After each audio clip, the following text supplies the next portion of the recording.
With Lewis Ferguson and Ryan Christie both suspended, and Aaron Hickey picking up that injury that forced him off late in the second half. He's also changed both his centre backs, so Grant Hanley and John Souttar have gone out. So in come Scott McKenna, Jack Hendry, Anthony Ralston, Billy Gilmore and Kenny McLean. Angus Gunn, he remains in goal. All in pink this evening, Angus Gunn. The back four of Andy Robertson, Scott McKenna, Jack Hendry and Anthony Ralston. A midfield of Billy Gilmore, Kenny McLean, Scott McTominay, with John McGinn over on the left-hand side, Ben Gannon-Doak on the right, and Che Adams looking to add to his 10 goals in a Scotland shirt up front. Scotland in their home kit, all navy blue with the yellow trim, playing from our left to right here at Hampden Park. Belarus in a sort of pale green colour, getting us underway, playing from right to left, and it will be launched forward by their captain Alexander Martinovic as Belarus look to launch the first attack into the edge of the left side of the penalty area, being held up well, and it has gone out for a Belarus throw in right next to the corner flag, down on that left hand side. Zabalin with the yellow hairband and the long hair, just looking to get a ball in his hands, but straight away Belarus showing that they are here to try and push Scotland back if they can. Well, I think they are, because looking at their team, they'll be, I suspect, a back three, but they've got Ebong, they've got Gromyko and they've got Barkowski, who are all attack-minded players on the pitch, and Marcus Shafich isn't slow in going forward either, so they're going to go for it. An opportunity to launch the ball into the area. It's cleared by Andy Robertson, but only over into that far right side of the penalty area. As the ball tries to come in, Andy Robertson gets the block in to deny Pigas getting the ball into a dangerous area. But from the start, Belarus have come forward to try and put some pressure on Scotland, and like Pat says, it looks like it will be a back three. Lapaukic in goal, Pavel Zabalin, Alexander Martinovic the captain, and Yegor Parkamenko. That back three, as a shot again is blocked on the edge of the penalty area. Now Scotland have an opportunity through Gannon-Doak to move forward. He is on this right hand side, he drops it back though to Anthony Ralston, just couldn't quite get the ball under control. So I'll run you back through this Belarus team. So Piachinen on the left wing back position with Pigas on the right, then Ebong, Jablonski, Malešević and Gromyko in behind the striker Herman Barkowski, who has just got that one solitary goal in a Belarus shirt. They don't have a lot of goals in their team, but Max Ebong and Yevgeny Jablonski, the two midfielders, have 9 between them. They are the two top scorers in this Belarus side, and they will look to try and cause problems for Scotland on the break as they cross the halfway line again. Pigas on that right hand side again providing an option, but it's headed away from close range by Scott McKenna. He sort of stunned him a little bit, that header, but he's okay, the big centre back, just a little rub of the head. Yeah, just smashed straight at him, he got his head in the way. Yeah, they've started very well, the Belarusians, getting down the right hand side, doing that rugby start that most of the teams are doing just now, and there's a real comfort and confidence about the team. They have no points in this competition so far, so it takes a wee bit of pressure. They can go out and play, there's no expectations on them, and sometimes that releases players to play their best football. Probably gives you a little bit of fire as well when the president of your FA calls you useless. It was an interesting comment in the build-up to this international window, and that came before the 6-0 defeat to Denmark on Thursday night. They will want to put that right, and they continue to keep the pressure on here, keep possession just on the halfway line. Pigas looking for that crossfield ball over to the left-hand side to Piachinen, and it is a poor clearance from Ralston, couldn't make anything of it. Malešević, it's gone through to Angus Gunn, but this is not what the Scotland faithful turned up at Hampden Park to watch. No, but they have to try and get a hold of the ball at some point. They calm the game down just a little bit there. A little bit of pressure on Ralston there. They put the ball, he's caught in two minds and ended up heading it back into the most dangerous position. But Scotland haven't got their game in order yet, but it's not a panic, it's very, very early on. Scotland started slowly for 62 minutes the other night. We're only three or 4 minutes in just now. Enjoying a bit of possession now, Scotland, as Billy Gilmore, though under pressure, forced to play the ball back to Scott McKenna, and now back to Angus Gunn. The other game in this group between Denmark and Greece taking place at 7:45 this evening. That one could have huge implications on Scotland, depending on what their result here is. this evening. A win for Scotland tonight, a win for Denmark later on this evening, and that would guarantee Scotland a playoff place at the very least for the World Cup finals. As it comes across this left-hand side, Andy Robertson crossing in towards the penalty area. Dangerous ball, but just too far ahead of Che Adams, who gives him a little look at, wasn't the ball that he was hoping for, Che Adams. No, but the ball goes out right or left. Particularly left-hand side, you're going to get a cross in quite early, and it's up to McTominay to get in there as often as he possibly could. He wasn't able to do that this time. Belarus going long foot race between Petchinen and Ralston, which Petchinen wins, but Kenny McLean comes to help out his teammate, and now Gannon Doak has got the opportunity to run. He's been released again in the 1-2 with Che Adams, and now Gannon Doak level with the edge of the penalty area, drives into the box, looking to get the cross in, just blocked at the end. It nearly fell kindly to John McGinn right on the penalty spot, but Belarus get it away, and Ben Gannon Doak had green grass in front of him there, and he ran into it and causing problems. He did, but Zabalin looks as if he was running in treacle while towing a caravan trekking near him. He's got his pace there, so get the ball behind that fullback and let Gannon Doak run. Belarus coming forward, but good defending from Jack Hendry, just putting the pressure on Barkowski there. Centre forward, tall centre forward Barkowski plays his football in Poland. But Scotland winning back possession, and Robertson just happy to play the ball to Hendry, who looks to go forward now.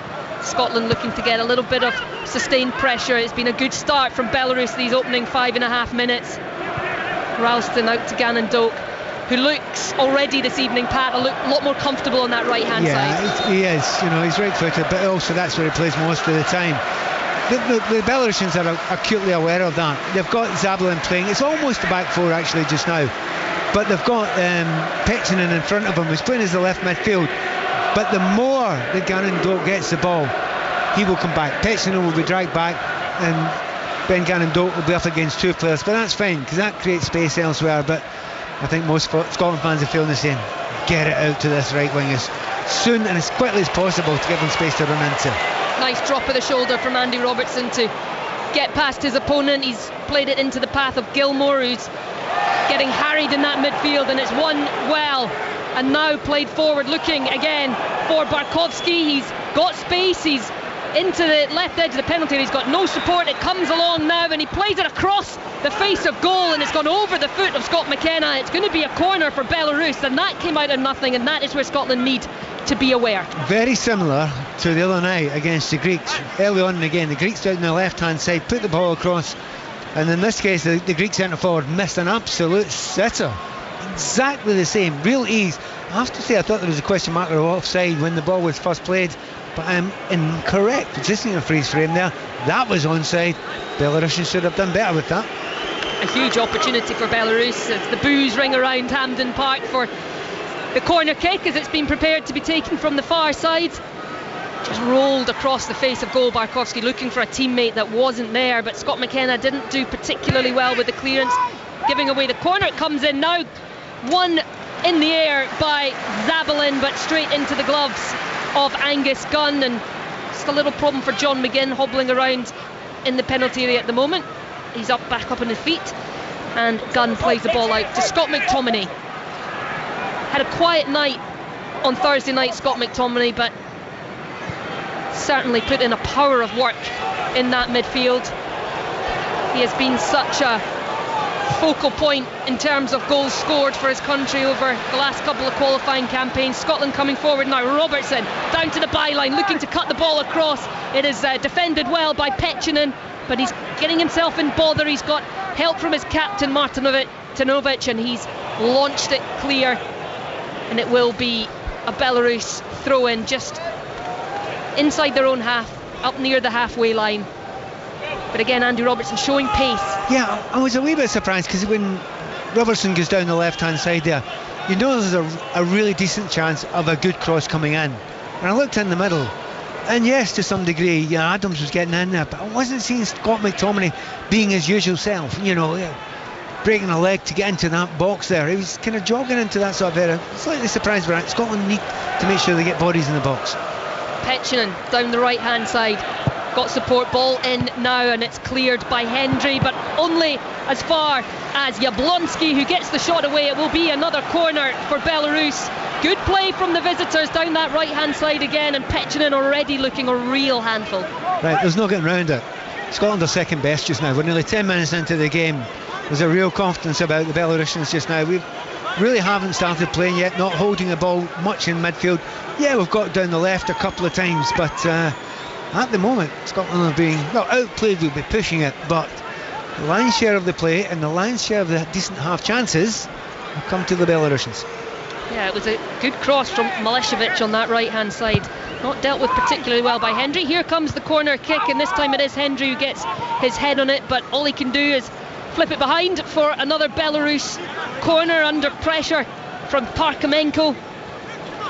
Yeah, you can see Zabalin coming in at the back here. He's really tall. He might not be the quickest when he's chasing Gannon-Doak, but he's decent in the air, and he's been marked by John McGinn. He looks a good head taller than John McGinn in there. This is a slight concern. There's a few tall figures in this Belarus squad, but it is the diminutive figure of Gromyko who will take this corner from the left hand side. Left hand raised, and it comes out. Swinger looking for the head, and that is a great header by Zabalin, the defender. You picked him out, Pat. He got his head on that. It went over Angus Gunn's crossbar though, and now Scotland are trying to roar their team on. They have to. I mean, if I can spot before the corner comes in where the problem is, the problem's pretty obvious. You need to make sure that, you know, that the left centre back there is marked there. They've got three big centre backs coming up, so you know they have got numbers there, but John McGinn was left absolutely for dead there. Clean headers, 7 or 8 yards out. That's on target, that's a goal. Scotland winning the ball in midfield, but then giving it away. But it's gone right back to Billy Gilmour. He plays it through to Che Adams, who's got past the defensive line into the penalty area, looking to get it on his right foot. Good shot away, deflected. It will be a corner kick, just gone wide of Lupaukov's right hand post. And that was a wonderful ball from Billy Gilmour. That is what he can bring you. Yeah, absolutely fantastic. Good to see Billy doing those forward through passes. He's brilliant at holding the ball in the midfield, but those final third passes, these are the important ones.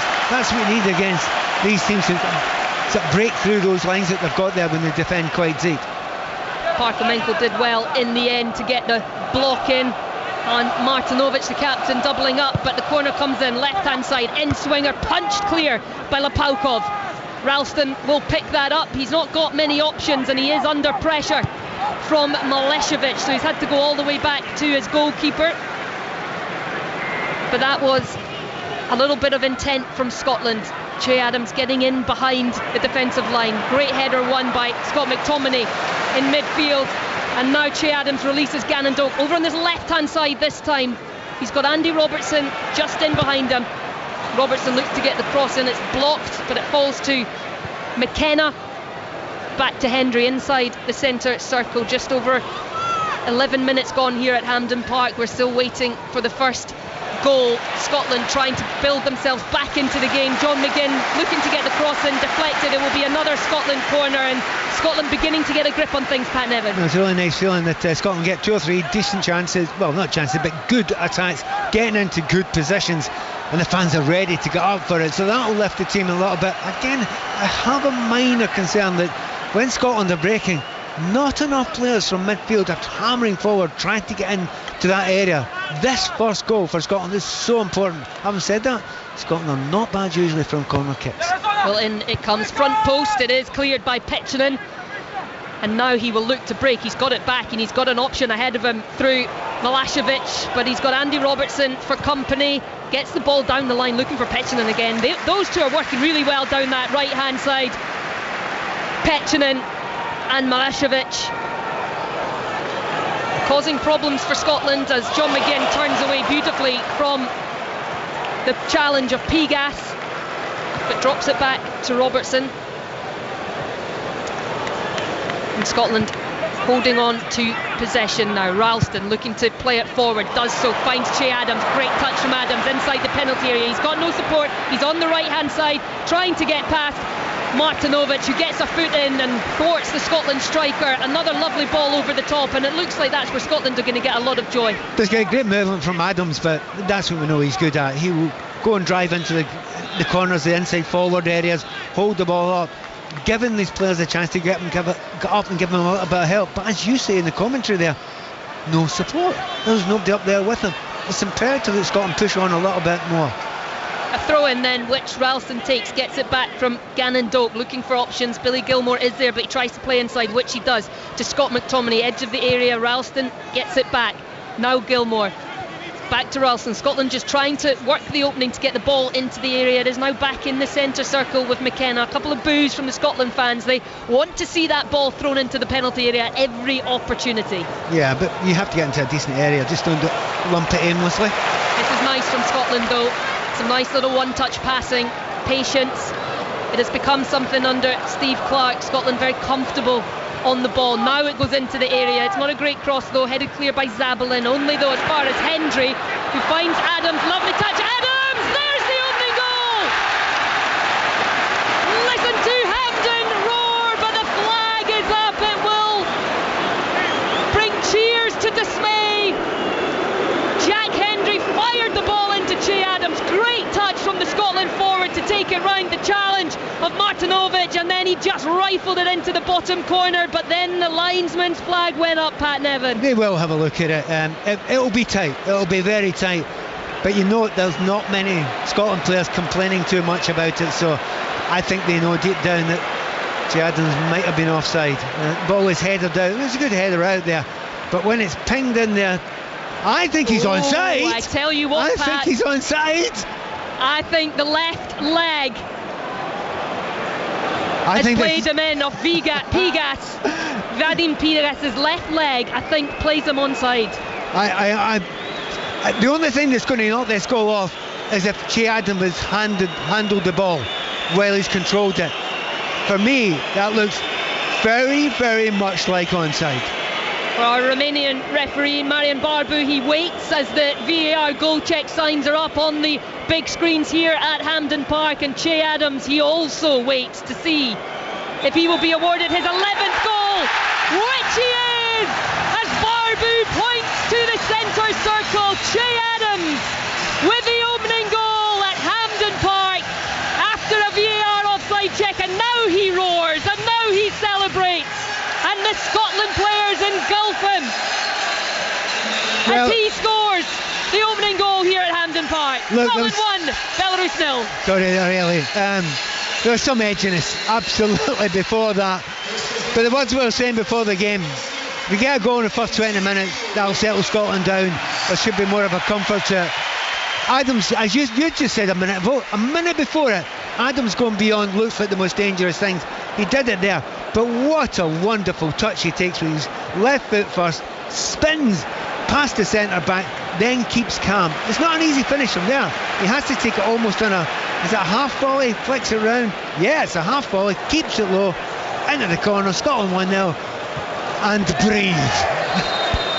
Well, he had a goal against Belarus in the away leg. He's got or in the away tie I should say, he's got a goal here at Hampden Park against them as well. And now Hampden Park is on its feet and the celebrations begin. It was a nervy first 5-10 minutes. Belarus started very well, but Pat, you said in the build-up to this game, if Scotland score early on, we'll be fine. Yeah, and you could see from those first 15 minutes or so, 20 minutes, that there were worries, there were concerns. I mean, the Belarusians were breaking, getting into good positions, and Scotland weren't at their best, nowhere near at their best. This should calm everybody down, hold the ball, play your own game, and already, as we see, it's looking better. There is a buzz about Scotland now. Their tails are up and they're beginning to just stroke the ball around the Hampden turf, but Anthony Ralston, he's given it away, and now Belarus will have a chance through Petchinen now on this left hand side to go forward. Jack Hendry there though to just calmly play it back to his goalkeeper as Scotland look to build and look to try and make this a more comfortable evening. They have the early goal, 18 minutes on the clock. Scotland 1, Belarus 0. And one thing, Pat, that I'm a little bit surprised at with Belarus is that they're not sitting in. They've come out, they've had a goal this evening. They have put pressure on Scotland, but it has left space and opportunities for Scotland to get in behind. They've played a 4-4-2, so leaving two up front, that's a very open system when you're international level away from home. So yeah, they're having a go, and when they break in decent numbers as well. But as you say, that is leaving gaps for Scotland to break into, and one of the good things that Stevie Clarke has brought to this squad is the ability to play different types of styles. And playing on the break when you've got the pace of Gannon Doak, but also the cleverness of Adams, well, we show how well it can work. Long ball forward, but Barkowski well offside, so he just leaves it and McKenna heads it clear. But now an opportunity for Gromyko to try and start something. He finds Milicevic in the midfield, but Belarus forced back to their captain Martinovic on the halfway line, who Celtic fans may remember, the captain of Kairat Almaty, who was the team that of course knocked Celtic out of the Champions League in that final qualifier. So he is back in Glasgow, but he has seen his side concede, his nation concede, as Scotland win the ball back in the defence. Angus Gunn with an opportunity to go long. Che Adams does well, uses his body, but it can't quite get the ball under control. But Kenny McLean able to put pressure on in the midfield. Belarus though enjoying a little spell of possession now. They win a free kick just on the edge of the centre circle. Just watch Che Adams there. He is playing on his own up front. He gets a little bit of help from McTominay coming behind him, but he's up against 2, sometimes 3 players. But the amount of times that Che Adams, under that amount of pressure, holds the ball up, brings it down, brings other players into play. The thing that everyone asked about him was scoring goals. Well, we're beginning to see that with the Scotland squad now. Yeah, he had a hat-trick against Liechtenstein, albeit it was a friendly, but that his 11th goal off his Scotland tenure in his 42 caps. Che Adams. Well, later on this evening after us, 6:06 coming up with Aaron Paul and Chris Sutton. You can get your calls in from 7 o'clock. Call in and talk about whether you've booked your tickets for the World Cup yet, or perhaps that is wishful thinking, Pat.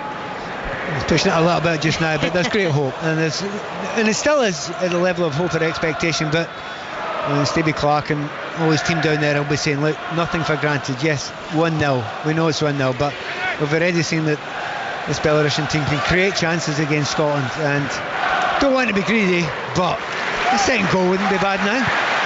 It would not. And down the right hand side, Scott McTominay plays in Ben Gannon Doak, who's shown great feet to get into the penalty area. His cross tried to just play it into the path of John McGinn, was deflected out. Will be another Scotland corner.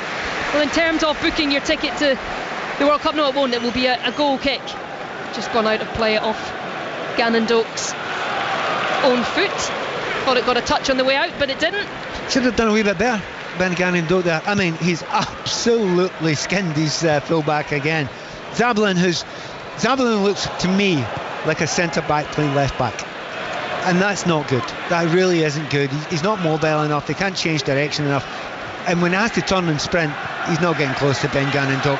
And if any winger who's a winger who wants to go beyond players will tell you, they love seeing a big lumpy centre-back playing against them out there in the wing. So if we can get Ben Gannon Doak the ball often as possible, he'll get beyond them, but he needs to have better service after that. Well, Scott McTominay does well, just gets in ahead of Martinovic, goes down, looks for a free kick right on the edge of the penalty area, but none given by the referee. And now Belarus come forward again. Barkowski on the right hand side now plays it into Gromyko, who is about 25 yards out central, just looking to play it back to his striker, but Robertson does enough to get the block in. Belarus win it back though, and here is Zabalin playing in that left back, and as Pat said, he is traditionally a centre back for his club team, plays his football in Cyprus. He has started the last 13 internationals for Belarus. We usually start as a centre back, a left centre back of a 3 though. But it's a very, very different position. I mean, again, as I say, if you've spent a career out in the wing, you know that's a joy generally. The amount of players that can play those two positions and play them incredibly well is limited, especially a really tall player like him who's I'm guessing 6'3", 6'4". Gannon Doak will now try and drive forward, which he does, takes on Gromyko, leaves him on the floor, and now he gets the ball into the area, edge of the penalty box with Scott McTominay, plays it back to Doak, tries to put the left foot cross in, but it is well blocked by Pechinen. Out for a Scotland throw-in. Pechinen felt that one just hit off his ribs. He's asking for a little moment. And I think he can have a wee moment there. I think it missed both of his legs. Looking at the way it's playing just now, Ben Gannon-Doak, you can't take your eyes off him really, can you, because of that pace. He's got into brilliant positions. I would say up until getting to that byline, he's been a 9 out of 10 so far. Once he's got there, he's been about a 4. You know, the delivery hasn't been good enough, hasn't picked out players, hasn't put it into dangerous areas, miskicked a few straight out of play. That final bit is often the final thing that they learn, you know, in that sort of position. But if you keep on giving the ball, eventually it'll work today for him. Yeah, he hasn't had a lot of football this season since his move to Bournemouth, as Ralston delivers, but easily cleared by Parkamenko, out for a Scotland throw-in just midway between the halfway line and the edge of Belarus's penalty area. But yeah, Ben Gannon-Doak not had a huge amount of football to play this season, just 3 appearances for Bournemouth, but he did get a wonderful assist in that last game against Fulham for Semenyo. He's not a bad player, Well, Semenyo. he's not bad, is he? He's incredible. He's doing wonders for my fantasy team, I can tell you. Wow, he's a some player. Hendry looking for options ahead of him, tries to dink it forward to Che Adams, but didn't get enough on it. Took the 9-iron, needed the 7-iron there, Jack Hendry, as Scott McKenna wins the ball off Milosevic, and now Scotland come forward left hand side with Robertson and now McGinn, who scampers clear of the retreating Milosevic. He's not got much ahead of him, but he's played the ball forward, nearly got on the end of it, and needed the defensive intervention from Martinovic to stop McGinn getting into a really dangerous area. Look at there's a wee tiredness about John McGinn sometimes, you know, and that for a lot of players you go, isn't that terrible? The reason why that is sometimes with John McGinn is he gives 100% at the time. So now and again he can look a little bit leggy, but in that situation there are 3 players around him. He got past 2 of them, and it was only the 3rd player that managed to stop him in his tracks. Right, well, let's get an update from the WSL. Liverpool against Manchester City with Charlie Slater. It's goalless here at Anfield. 42 minutes ticks over on the clock here. All Manchester City, all the time. Alba Fagino has just had the best chance, well saved by the goalkeeper. 0-0. It's a goalless there. It was a full card of WSL fixtures today. Aston Villa against Leicester City finished goalless. Chelsea were 1-0 winners against Tottenham thanks to a Kira Walsh wonder strike. Everton lost 4-1 to Manchester United.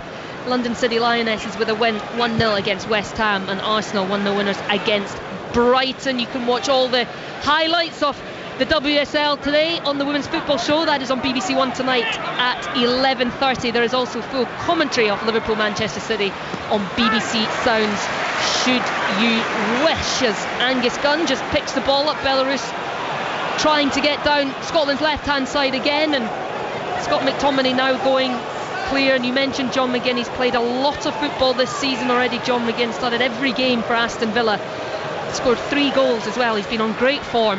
Yeah, the thing about John McGinn is 3 games for him sometimes means 6 games for other people. But the amount of work that he puts in and the effort is, I think he has only got 2 speeds, full speed and stopped.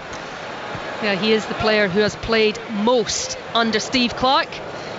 Since he came in May 2019, he's been a very pivotal part to all the success that Scotland have had. Him and a number of players. It's been a fairly consistent squad over this last period of time, as Robertson tries to flick the ball into the path of Che Adams inside the area, but it is cleared. Kenny McLean now under pressure wins the ball. Gromyko, I think, was looking for a free kick as he went up to challenge for the header, not getting it, and now McLean gets a sore one from Gromyko, and this time the referee will stop it. Will he? No, he's going to play on. Put his whistle to his lips. He thought about it as Gannon-Doak faces up Zabalin again does well, gets the byline, cuts it back, and again it is cleared. That was better from Gannon-Doak though with the delivery. Honestly, Gannon-Doak could go by his left back Zabalin with his eyes shut now. Right, it's as if he isn't there. Right, so he's going to beat him all day long. If you're a Belarusian manager, you cannot allow that to last for any more than a second more. And as I say that, the fullback's Techinin has come back and marked him. There is no way you can allow that to happen. But the good thing about that is that drags the Belarusian team back. You have now got 5 at the back. Here's McTominay trying to spin away from Zabalin. but Belarus do well, and then a free kick is given away by Billy Gilmore right on the edge of the D as Pechinen, he's got a tough shift today, Pechinen, because he does go back to make it a back five, but then he's also being charged with trying to create an outlet on the further up the pitch. His problem is he's just out of position. He's badly out of position, and he's playing against exactly the wrong type of player that he would like to play against. And to be fair, as a part of it, Pechinen, who should be helping him, isn't getting back there. So Ben Gannon Doak, and see Stevie Clark shouting at him, saying, get your feet in the touchline here, get chalk in your boots, you stay out wide here, you'll get the ball. When you've got the ball, you will beat the defender. Well, it's a sore one in the middle of the pitch. I think it's the striker Barkowski who's gone down, and instantly he's waving to the technical area, and now the referee does say to the medics to come on as we just approach the 30-minute mark here at Hampden Park. Scotland with that 1-0 lead thanks to Che Adams, and Barkowski looks to be in a lot of pain here.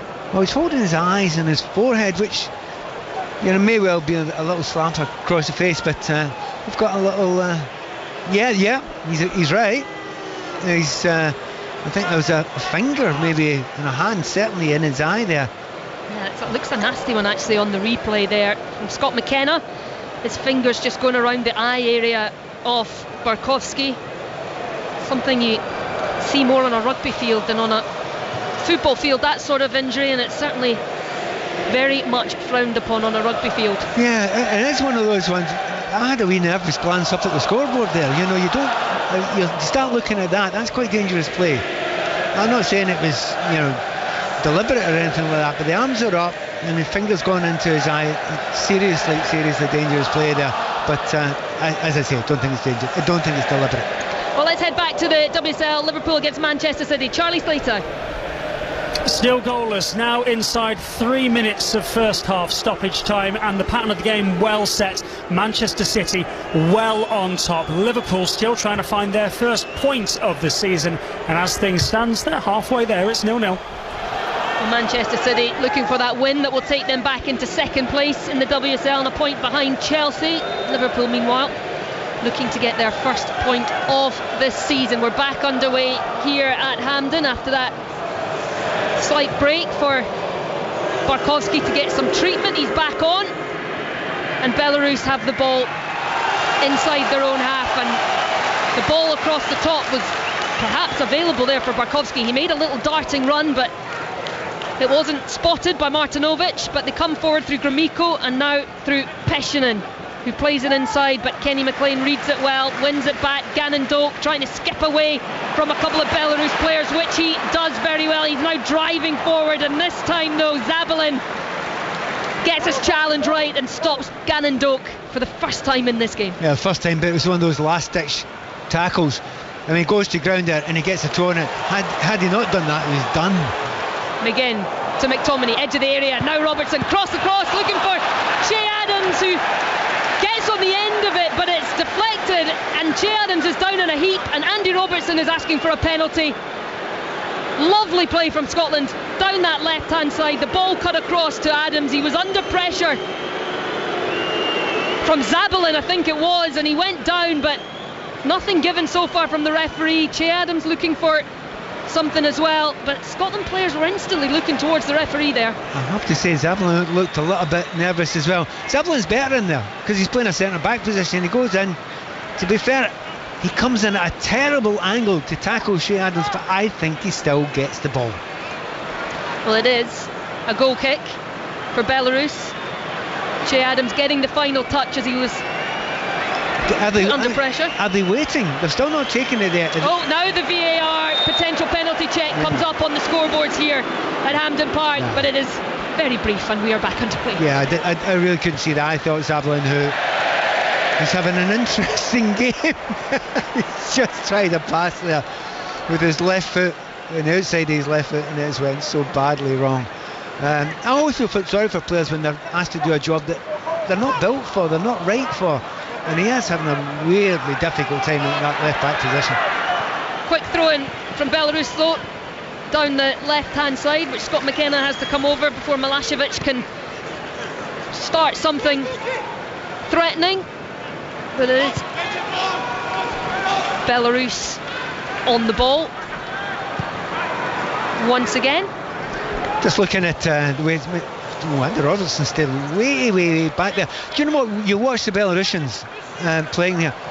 They're actually quite good middle to front.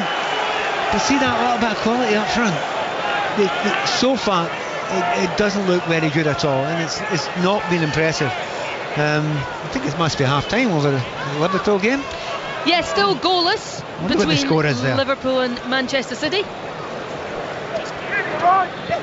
In that game, it was a busy afternoon in the WSL today. You can catch up on all the news and stories from it on the Women's Football Weekly podcast. Ben Haynes, Ellen White and Jen Beattie. You can get that on BBC Sounds, and there's more women's football coming your way as well during the week.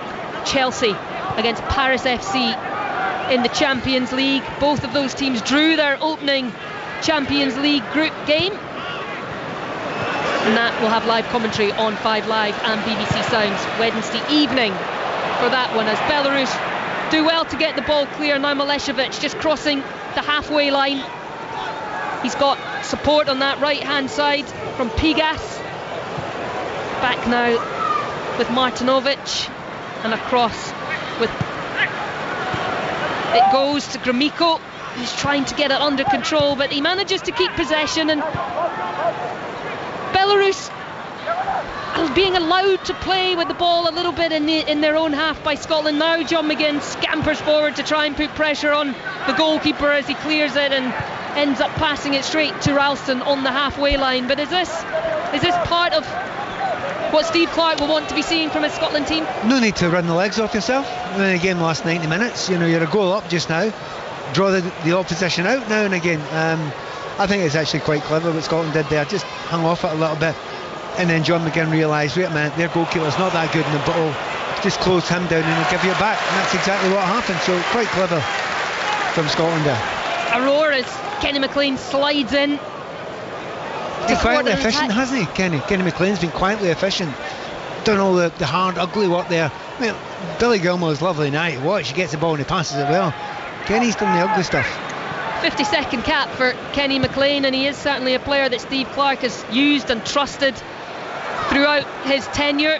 The Norwich captain, as Belarus come forward, Pashanen in a more central position. He's moving out to this left hand side. There isn't anybody there for him now. He's got support from Zabalin, plays it back to Parkamenko and across to Martinovic, and again Belarus with the ball in their amongst their defensive players. Scotland just trying to force them backwards a little bit, try and force the mistake, but it's nice from Gromyko playing it into the path of Barkowski, who takes the shot from distance, and it whistles over the top of Angus Gunn's crossbar. He threw a hand up, but I think he knew it was always going well over the top. Yeah, he had it covered there. That's not a bad hit, and it was a good little period of play there from Belarus. He'll get lifted by that. It is an odd game. I have to say, I don't think Scotland are playing brilliantly. I've seen them playing a lot better. It's quite controlled, but they're not chasing anything. But control of the game at home, 1-0 up against Belarusia. The only thing that's missing just now is control of the game. Holding a lot of the ball in midfield, and being comfortable in possession. It's not been quite as much of that as Scotland have had in the past against some of the smaller teams. Yeah, they certainly dominated the game, the away game, which took place in Hungary. 73% possession for Scotland, 14 shots in that game. They won it 2-0. They lead this one by a goal to nil. But again, it's Belarus coming forward with Malešević, who's looked very lively in this first half, just making his 3rd cap this evening. He started the last game against Scotland, and that was his international debut, the 22-year-old. But he's looked lively. He's been a threat at times as Belarus go over the top, but that's not going to clear John McGinn, who plays the 1-2 with Andy Robertson, takes a heavy touch, but the clearance is cannoned off McGinn, and he's now looking to try and put pressure on Martinovic, who plays it back to his goalkeeper and goes long into the darkening sky here at Hampden. Headed clear by McKenna. It will be another Belarus throw-in. And you get a little sense that there's some frustration creeping in amongst the stands here. Absolutely, you can feel it. It's went quite quiet around Hampden Park. I think the fans know and everyone knows the importance of this game, the importance of these 3 points. And if you get the second goal, Scotland can manage to get a second goal, then it's party time. Well played from McGinn to release Robertson. Robertson deep cross looking for Ben Gannon-Doak, but it's over the top of his head. He's perhaps not got the stature to be a back post attacking in the air. Do you know, I'll give Gannon-Doak a pass on that one, because I've been looking and thinking, trap the back post, get in there, because he's not been getting in there from crosses and less quick enough. This time he's done what I thought, and then I'm thinking, actually stay out, because you can then attack the ball. So look, hey, well done Ben, you tried to get in there, you tried to do the right thing. The ball was just above you by the time it reached you. Belarus with a throw in that goes all the way through to Jack Hendry. Hendry finds Gilmore and McKenna inside the centre circle. Scotland now beginning to just string a few passes together. Hendry's got Ralston, who he finds on this right hand side, and Ralston plays it forward for Gannon-Doak, who takes a sore one, as you hear from the scream from Gannon-Doak, as the challenge come in from Jablonski, catches him right on the ankle as he goes down with a little bit of a yelp. It looked almost to me as if he twisted his ankle when he went down there. I wonder if it was as much as a kick as the little twist of the ankle when he went down. He didn't enjoy it anyway. The referee's going to go over and have a word. I mean, it's the oldest one in the book. If a quick player is giving you a tough time, we try and slow him down by giving him, as we would say in Scotland, a dull one. To be fair, I think that's as much Gannon-Doak.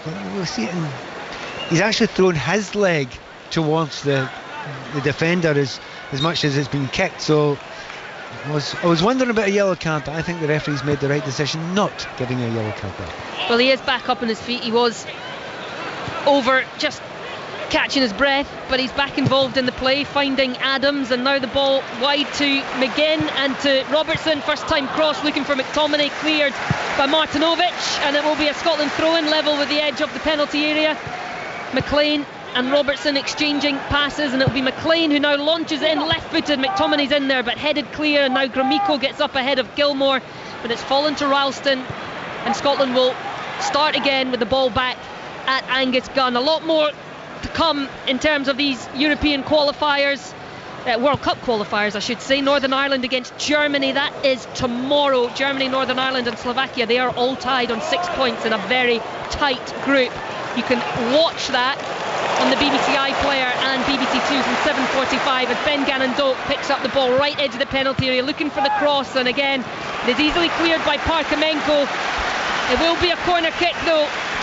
Gannon-Doak just not finding his target with his delivery, still looking a little bit gingerly on that right foot, hobbling around a little bit. We've given that excuse on this occasion there, but you're wide in the right, there's nobody closing you down, you're only 10 yards from the byline, you've got to flank it in such a way that your attacking players can go and attack it.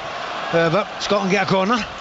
They do, which will be taken by McGinn into the area. It's headed clear to the edge of the box. Milicevic gets it away, and Gromyko does well to leap ahead of Andy Robertson, but it falls to Ralston. Ralston launches it into the night sky. Scotland just struggling to gain control. That one's taken a flick off Billy Gilmore as it's gone out of play, so it will be a Belarus throw-in.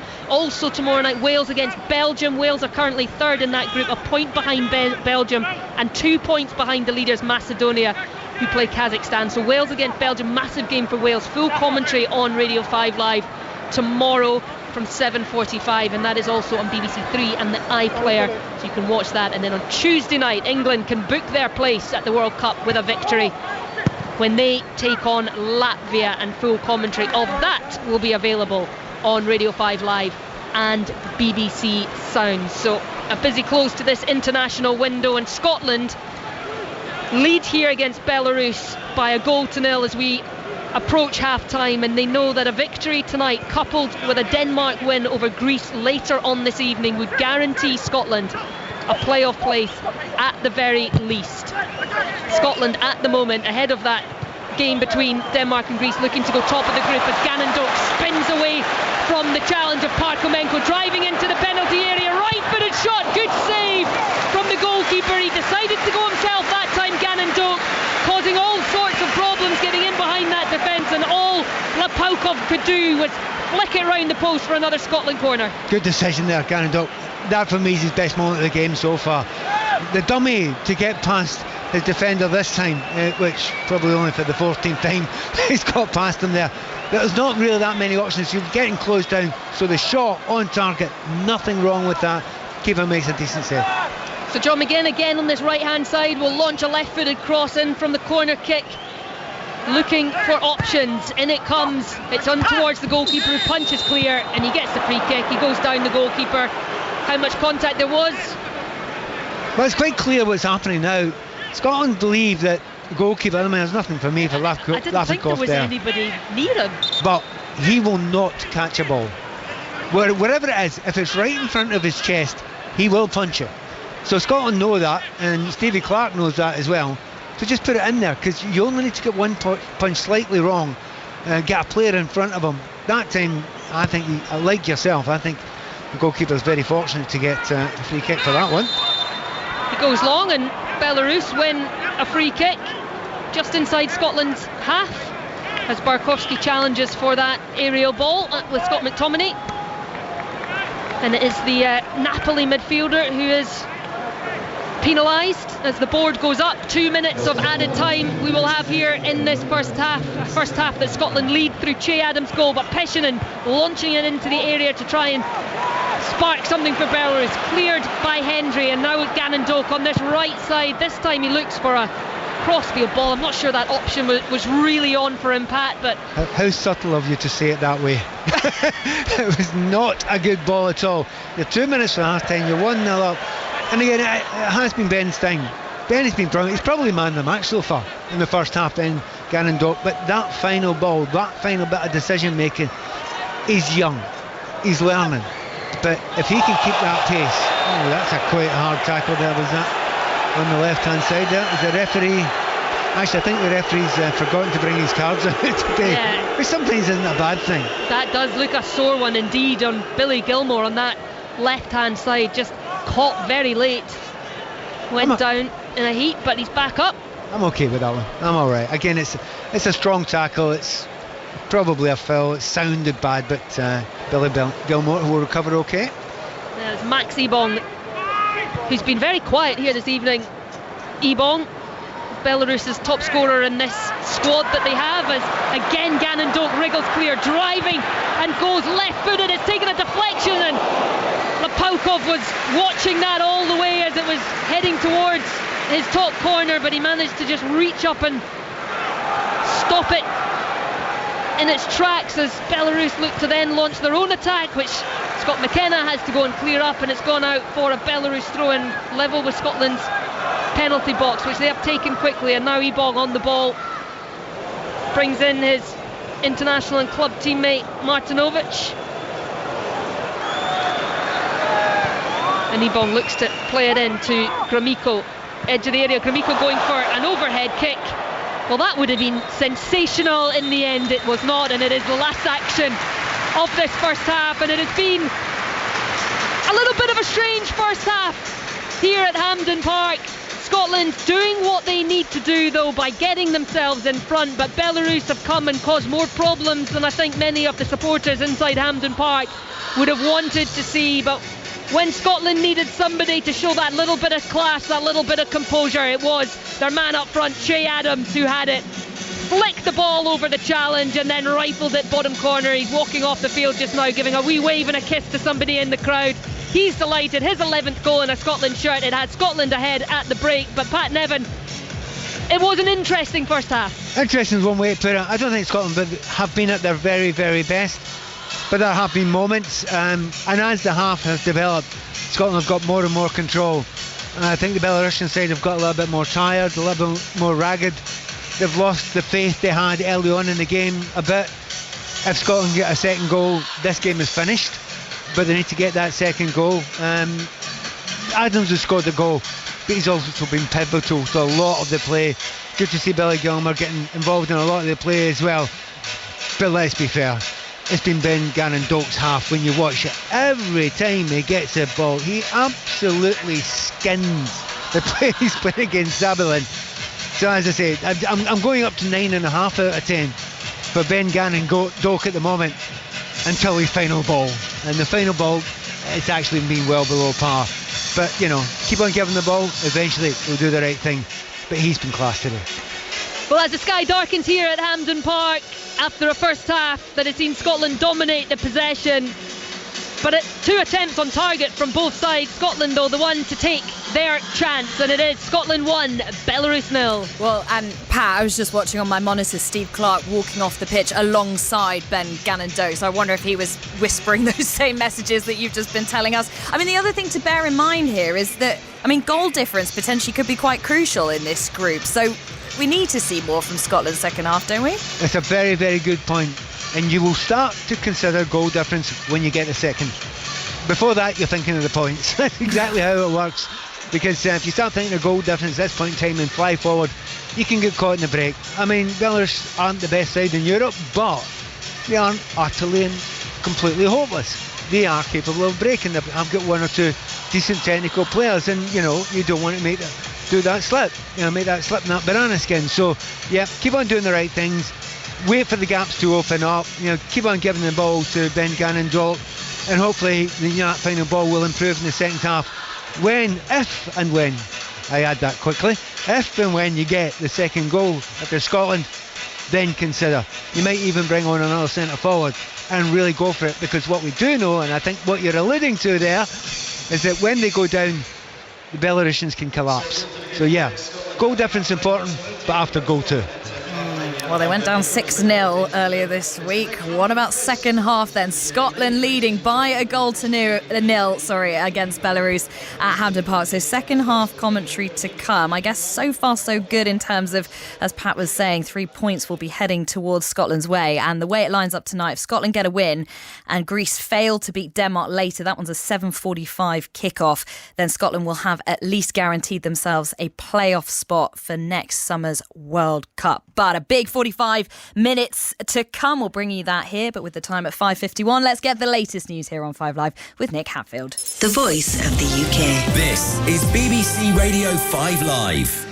Thank you, Katie. Good afternoon. Hamas says it's transferred living hostages held in Gaza to different locations ahead of their planned release tomorrow.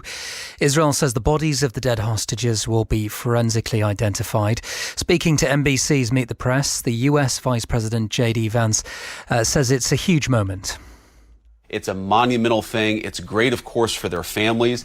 But I really do think that it shows what happens when you go outside the traditional failed diplomatic routes and actually try something new. Well, people in Gaza have been collecting aid from dozens of lorries entering the territory. Footage shows residents carrying sacks of food through the streets.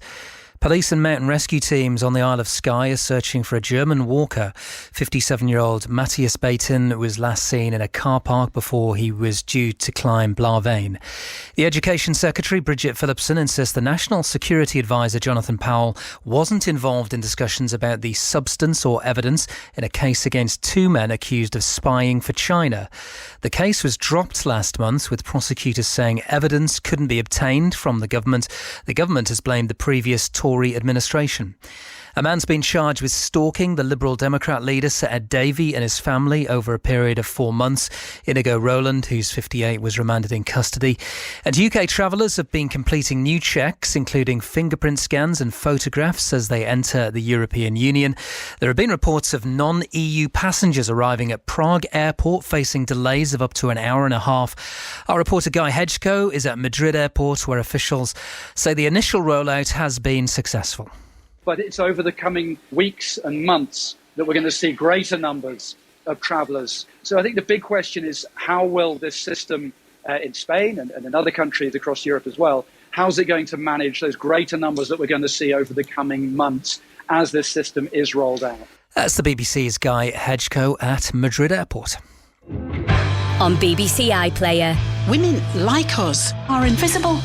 Do you want to be in a rock band? Sometimes you just need friends to turn up the volume. Is everybody ready? What's your band going to be called, Brennan? The Old Bags Department? We sing songs about being middle-aged and menopausal. You're on in 5. We're going to nail it. From the writer and creator of Happy Valley. This is our time. We need to grasp it. Riot Women starts tonight on BBC iPlayer. This is 5 Live Sports with Katie Smith. Listen on BBC Sounds. So we'll be back at Hampden Park shortly, where it's Scotland 1, Belarus 0 in their World Cup qualifier. The goal from Che Adams, the difference from the first half. We'll check in on the WSL in just a moment, but let's go to the Women's Cricket World Cup, where India set Australia that mammoth record target, 331 for the win. Henry Moran is getting pretty tense. Goodness me, this is the game that we hoped it would be. 13 needed from 12 deliveries for Australia to chase down what would be a record in women's ODIs. 331 the target, and adding to that as well the drama of Elise Perry having come back out, having retired hurt. She's not out on 40. Australia 7 wickets down. The pressure is on in a big way, no question about that. But it is going right down to the wire. With that, there's going to be a single taken as there, not quite, dot ball. It is now 13 from 11 for Australia to chase down 331. Oh, what a fantastic finish. You can listen to that over on Sports Extra. Big chance at Anfield in the WSL, this one being watched by Charlie Slater.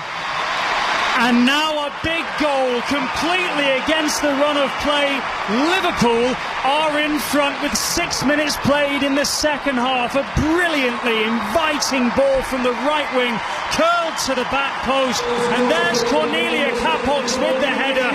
Her second goal of the season is also Liverpool's second goal of the season. And they lead against Manchester City by 1-0. Ooh, is Gareth Taylor going to get the upset against his old side? We'll keep you updated there. It's been a busy day in the WSL. 5 matches already completed. Chelsea ended their 2-game winless run as they beat Tottenham Hotspur 1-0 at Kings Meadow earlier this afternoon. The goal came from Kira Walsh. Long-range effort, her first for the club, and she spoke to us after the match. I think it was really important we won, but more importantly that we played a good game today, and I felt like, and the rest of the girls felt like we played good football, and yeah, that's something that we want to build on now and keep doing in the rest of the games. You said pre-season that you wanted to win with a specific style of football, not just find any way to win or win at any cost. We just spoke to Sonia and she said she felt like that was probably the most complete performance that she's seen. Would you agree? Yeah, I would agree. I think especially the first half, the way we kept Tottenham penned in, they were really, really struggling to get out of their box, and yeah, I think the only thing that was missing today was maybe just the final pass, the final shot, the final action. I don't think it was a bad performance. I think we created a lot and we played some really, really good football from the back to the front. So yeah, it's a good performance to build on. One thing that wasn't missing was a winning goal, and it was you that got it. Sonia said also she wasn't surprised that you scored from that area. That's nice, because I was. 5 out of 7 of your WSL goals have come from outside the box. Is this something you're just practicing a lot more of in training, and how confident are you feeling? I think we spoke about it at half time, and all the girls and Sonia always tell me to shoot, but I think it's a lot easier when, you know, we did have good possession and we were in control, and they were obviously sat a little bit deeper. I think as a holding midfielder I can get up the pitch a little bit more and help. So yeah, I did know it was going in as soon as it left my foot, but it's not very often that I score the game winner, so yeah, I'll take it. Kira Walsh then, the match winner for Chelsea with Niamh Carr, and those stats mean she now has the joint highest percentage of goals scored from outside the box by any player in the competition's history in the WSL. Arsenal also got a win. They beat Brighton 1-0 at the Emirates, their first across all competitions in 5 games. Let's hear from the boss, Renee Slagers. We're really happy we got the 3 points. We're back winning. We're happy with the clean sheet. The team worked really hard to keep the clean sheet for us, and happy with the goal, of course, going forward. I think at that time in the first half we were good, and we had a lot of possession in the attacking half. But most importantly, 3 points today. No trophies are won at this stage of the season. They're in 6 months' time. Are you confident that things will improve from a performance level and you'll get Arsenal ticking again? Yeah, of course. There's a belief because we know what we're capable of, and for us, how we see it, there's fine margins that we feel like we have control over, that we can work on. But we know the quality in the squad, the belief is there, and we'll get back to our best ways. But most importantly, now when we've had a tougher time, we're so happy getting the win, and even if the performance wasn't our best, then we still get the win, and that's most important right now. Renee Slagers with Rob Nothman at the Emirates. Let's head back to the cricket. We've got a result, Henry. Phenomenal performance from Australia, and Elise Perry has hit 6 down the ground to win it. A record run chase, 331 the target. They've got there with 3 wickets in hand and an over to spare. Perry limped off injured, back out after cramp. Finishes 47 not out. Australia win by 3 wickets. Henry, thank you so much. What a game. Right, next couple of minutes before we return to football, I just wanted to touch on this amazing story we've had today at the Shanghai Masters Tennis, in case you might have missed it. So this is a Masters 1000 event, so it sits just below the Grand Slams and the ATP Tour Finals. This story has a touch of the Emma Raducanu winning the US Open about it. There's just so many elements that make it remarkable. So let's bring in our correspondent, Russell Fuller. And Russell, if we just paint the picture first, we got Valentin Vachereau against Artur Rinderknecht. And you wouldn't say our listeners may have heard of these names, but they're more than just opponents, aren't they? Yes, and they could be forgiven for not knowing a great deal about these players, especially the champion, Valentin Vachereau, because he was 204 in the world before the Shanghai Masters. In fact, he'd only ever won one tour-level match in the main draw on the ATP Tour before the last 10 days. And he's won the title. He beat Novak Djokovic in the semi-finals. He beat the world number 11 Holger Rune in the quarter-finals, having come through qualifying. He's won 9 matches. And who should he beat in the final? His cousin. And they grew up together in many ways, even though Rinderknecht is a few years older. They played together at Texas University around about 7 or 8 years ago. They were on the same team for a year, and by the sounds of things, they were wishing each other well throughout the week, congratulating each other on their achievements on the family WhatsApp group. It also means his prize money, Russell, £824,000. It more than doubles everything he's earned in his career so far. I mean, it's truly ridiculous. But I suppose there's also something to be said about the length and intensity of the season, that we had lots of top seeds dropping out and we even got to this point. Well, certainly when Carlos Alcaraz and Jannik Sinner aren't there, the rest of the world need to take advantage, as we've seen throughout this season. Carlos Alcaraz didn't play because of injury. Jannik Sinner had to retire with cramp in his second match, but there were still a lot of seriously good players in the draw. Novak Djokovic, Holger Rune, I've mentioned 2 of those. Alex Zverev, Taylor Fritz, all the best players. Yes, tired at the end of the season, but what an incredible achievement for this guy outside the world's top 200, now 40 in the world, by the way, to take advantage and win the title. Yeah, absolute scenes as well. Very emotional. Go and have a look on social media. You can read more about it on the BBC Sport website as well. Russell, thank you so much. Let's head to Chris Sutton now. 6:06 is going to follow second half commentary here at Hampden. Scotland leading Belarus by 1-0. So, Chris, you want to be talking about this, but plenty else going on in Scotland as well. Well, there is. First of all, I want to talk about the Scotland game. 45 minutes, huge 45 minutes for Steve Clarke. Can he be the Scotland manager to take you back to your first World Cup since, I think, 98, Katie? But yeah, Steven Gerrard withdrawing from the Rangers managerial process. Want to hear from Rangers fans. Why do you think he withdrew, and who do you want next as your manager, Rangers fans?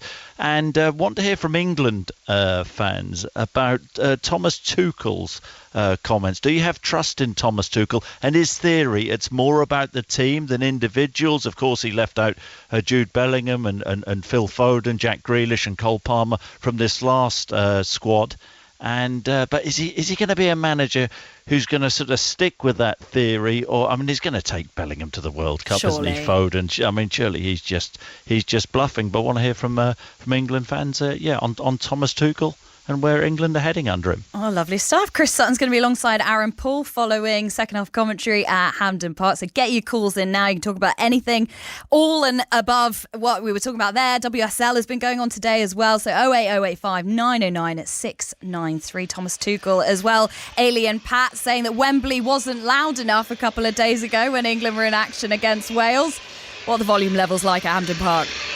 Well, they're a lot better after that Che Adams goal in the first half, but the tunes have been pumping at half-time. We've had all the usuals, the Proclaimers, Yes Sir I Can Boogie. Pat Nevin was enjoying some of that, as were the fans inside here, but the players are back out onto the field. No changes for either side as Scotland look to try and put this game beyond Belarus, and then they can sit and wait and see what happens this evening, because if Denmark beat Greece, it will guarantee that playoff place for Scotland as they aim to get back to a World Cup, like Chris says, for the first time since 1998, and they get us back underway. Scotland in their navy blue with yellow trim, playing from right to left.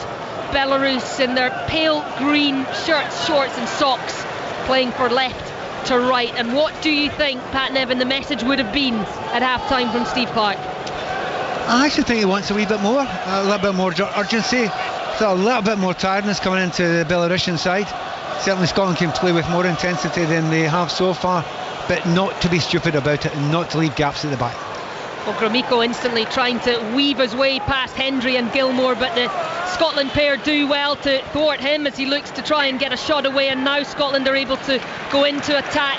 Good work from McGinn under pressure to McTominay. His pass to Robertson just deflected out, but Robertson will pick the ball up for the throw-in inside Belarus half, and John McGinn scrapping away, wins the ball and tries to play it forward for Che Adams, who's in behind. He is going to get on the end of this. His cross though is blocked by Martinovic, but McTominay wings it back now, edge of the penalty area, left hand side. McGinn to Kenny McLean, who's encouraged to shoot, which he does, left footed, but it is harmfully wide of Lapaukov's left-hand post. But a good start from Scotland. Well, you asked the question, what was Stevie Clark said? A bit more intensity. Well, that's better than the start that Scotland had from the first half. Getting close, putting a few tackles in high up the field. If you let the Belarusian players play from the back, they look good if you give them time. They don't look so good when you close them down, as we are right now. Belarus launching it forward, but that will be cleared up easily by Jack Hendry. I'll just run you through the Scotland team. Angus Gunn in goal, a back four of Andy Robertson, Scott McKenna, Jack Hendry and Anthony Ralston. A midfield of Billy Gilmore, Kenny McLean, Scott McTominay, with John McGinn playing more on the left hand side, Ben Gannon-Doak on the right, Che Adams the goal scorer up front, as a shot comes in from Scott McTominay from just outside the penalty area, and it stings the palms of Lapaukov, who's just able to stun it into a stop in front of him and pick up the afters. And Scotland are beginning to up the ante in this second half. Well, look right in front of you, so look how further up the field Scotland are when the Belarusian goalkeeper's got the ball. Beforehand, Scotland were allowing the Belarusians to play it out from the back with no real pressure at all. There was no press at all. The second half, at the start of the second half, certainly that's not the case. Long ball from Kenny McLean, crossfield looking for the run of Gannon-Doak, but Zabalin does well to head it out. It will be a Scotland throw-in, though, level with Belarus's penalty area, which Anthony Ralston comes forward to take.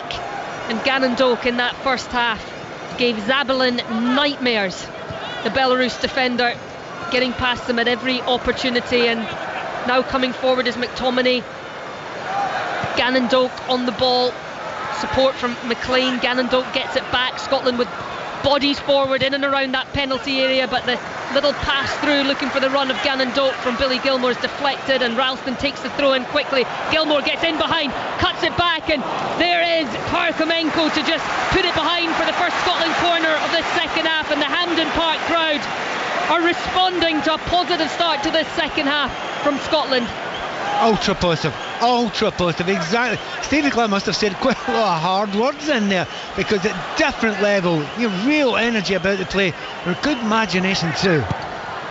McGinn again putting it right on top of the goalkeeper, who drops it at the first attempt but picks it up with the second, and then just launches it forward to Gromyko, who's up there almost on his own, and it is good ball winning from Scotland. Hendry, wasn't it? Hendry.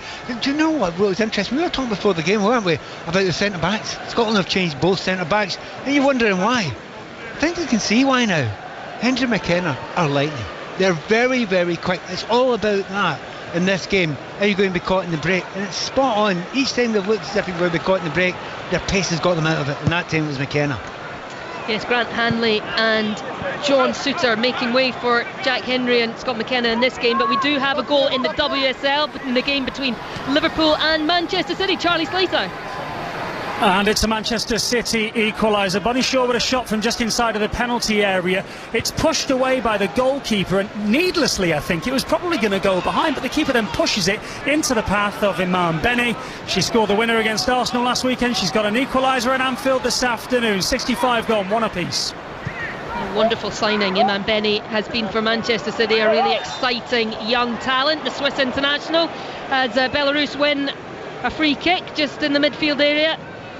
The lively Malešević just going down under pressure. He was constantly running around in that first half, causing problems, and really their main threat, Belarus. I would agree with that. I mean, Gromyko's got something about him as well, but at the moment, it's quieting down again. the fans are desperate to get going, and they will get going as soon as Scotland show them something. But it's odd when Scotland lose the ball, it just goes very, very quiet. Robertson winning the header, and it finds McGinn, who finds Adams, who tries to play it out to Gannon Doak, who had space on that right hand side, but it was a poor pass really from the Scotland striker. And now Belarus come forward. Gromyko, small diminutive figure, but good with the ball at his feet, and he lays it off to Pashanen. That cross is cleared by Hendry, but they will go back to Pashanen on that left hand side, and again Gromyko trying to just find a way past Scott McTominay. McTominay does well, and Gromyko takes down the Scotland midfielder. Free kick to Scotland on the right edge of Angus Gunn's penalty area. One of the good things about Scotland, they've only dropped one goal, I think. Lost one goal in this group so far from memory, and that's imperative. If you're going to get qualifications, you're tight at the back. You watch the Belarusians get into a very good position there, but the number of Scots players that were back in there, the way they tackled, and it was tigerish, the tackling there. McTominay got the ball back, and Scotland can relax again. Yes, goalless for Scotland in their opening qualifying match against Denmark, then a 2-0 victory against Belarus in Hungary, as Belarus play the ball over the top looking for Milosevic, but Robertson's there, and then that 3-1 win against Greece on Thursday night. Poor from Angus Gunn though, he passes the ball straight to Barkowski. The cross in though, headed clear by Ralston. That was a dangerous moment, and Angus Gunn, he's not had a lot to do this evening at all, but that was a poor clearance from the now Nottingham Forest goalkeeper, as Gannon Doak just shuffles past a couple of Belarus players, which gets a cheer from the Hampden Park crowd, and Scotland now move the ball from right to left. Robertson into McGinn, controls it well, plays it back for the run of Robertson, but that's not one of Robertson's best. It will fall though and be kept in at the far post by Gannon Doak. Nobody there, cleared to Gilmore. Shoot, say the Scotland crowd, shoot he does. Not known for his goal scoring is Billy Gilmore. That one goes harmfully over the top off the crossbar. Can't blame him though, but it was a good sweeping move from Scotland down the left hand side and getting the ball in and not giving any ball up there. You thought it was maybe lost, but Gannon Doak goes to the byline there, keeps the ball in play, pulls it back, but you're going to expect that more in this game there, when Belarus have to come out more and more and more. It's going to leave gaps, and if Gannon Doak is fit enough to last the rest of the game, there'll be more space for him to run into. Well, Billy Gilmore actually scored his first senior club goal just a couple of weeks ago for Napoli against Pisa. He has 2 in a Scotland shirt. That's one thing that people do say about Billy Gilmore, and it's right. Limitations of amount of goals actually created and actually scored. Every other part of the game is brilliant as a sort of holding, not creative, but controlling midfielder. Gannon Doak coming forward, he's got McGinn could have let that go for Robertson, he takes it himself, shot is saved, pushed wide by Leipaukov, well played from John McGinn. I think Robertson was calling for it, McGinn backed himself though, and Belarus now looking to go on attack, but Robertson back quickly, does well, finds McGinn, who shrugs off the challenge of Pigas. And now he's got space to look for a Scotland teammate, which he does with Gilmore just on the halfway line. Billy Gilmore goes back to his captain, Andy Robertson, making his 88th appearance tonight in a Scotland jersey. He's got an incredible record for Scotland. He's played the last 20 games before this evening, so 21 games in a row for Scotland. He's an ever-present, incredible fitness levels when you consider as well how many games he has played over the last period of time at Liverpool on a number of different fronts. Yeah, and of course remember, he's not just playing as a left back, he's flying up there, he's been a left winger, he's getting into positions to get crosses in, and I'll have to say, I think Kerkes is a lucky boy getting the game most weeks in front of him at the moment.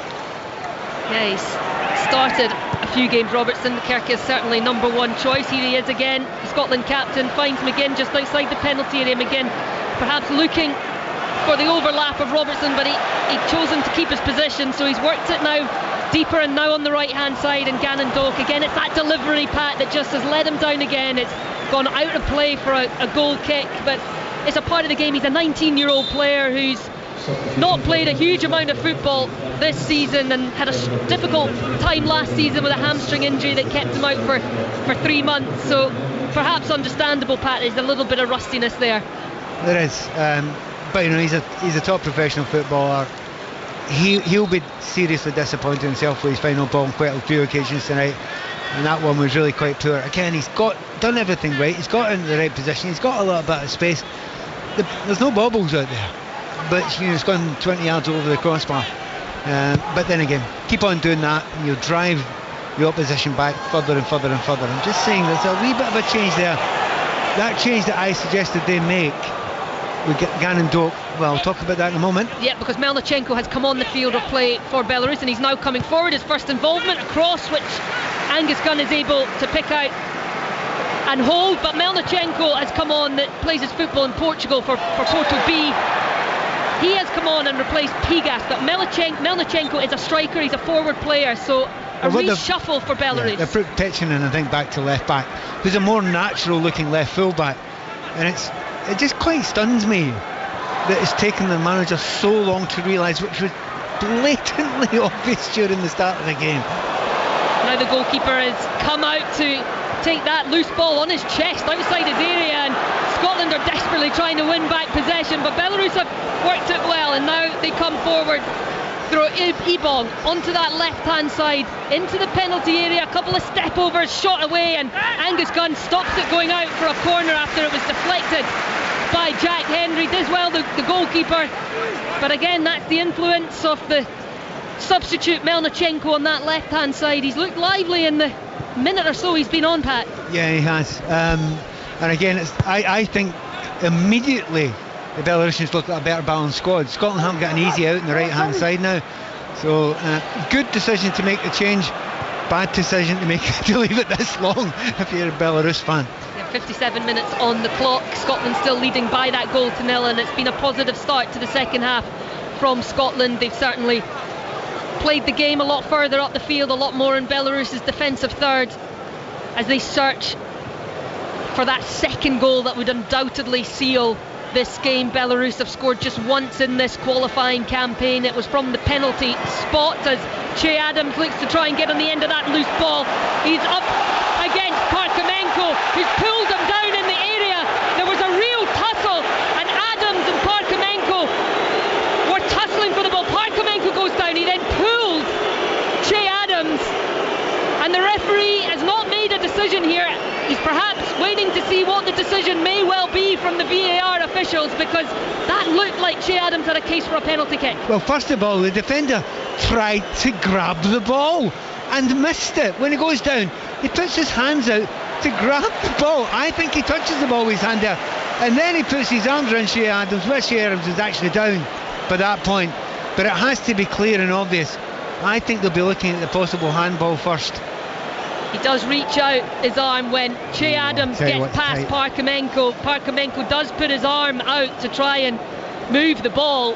He doesn't make contact with the ball. We now have the potential penalty check VAR up on our screens here at Hampden Park, but he got himself in an absolute mess there, Diego Parkamenko. And Che Adams, he is strong, he has got pace, but he didn't even need to use that much of his physicality to get past Parkamenko. He just made a real mess of it. But he's got a low centre of gravity, Che Adams, and that's really hard for some tall centre halves to deal with. It's a really tight call, this one. Remember, it has to be a clear and obvious mistake by the referee. So if he's missed a handball, it's clear and obvious.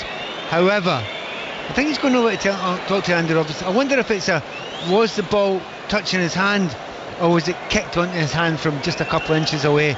And that's what they're trying to figure out just now. It's one of those classic millimetres ones. I would actually just like them to say to the referee, go on over and have a wee look, make a decision. Andy Robertson now looking at the bench and asking the question of a handball, touching his fingers to his left hand, saying was it a handball, because the Scotland bench will have a monitor in there. I'll tell you something else about it. There was a head on the ground where the defender's head hit Che Adams' the back of his leg and brought him down. You don't get many penalties for that, do you?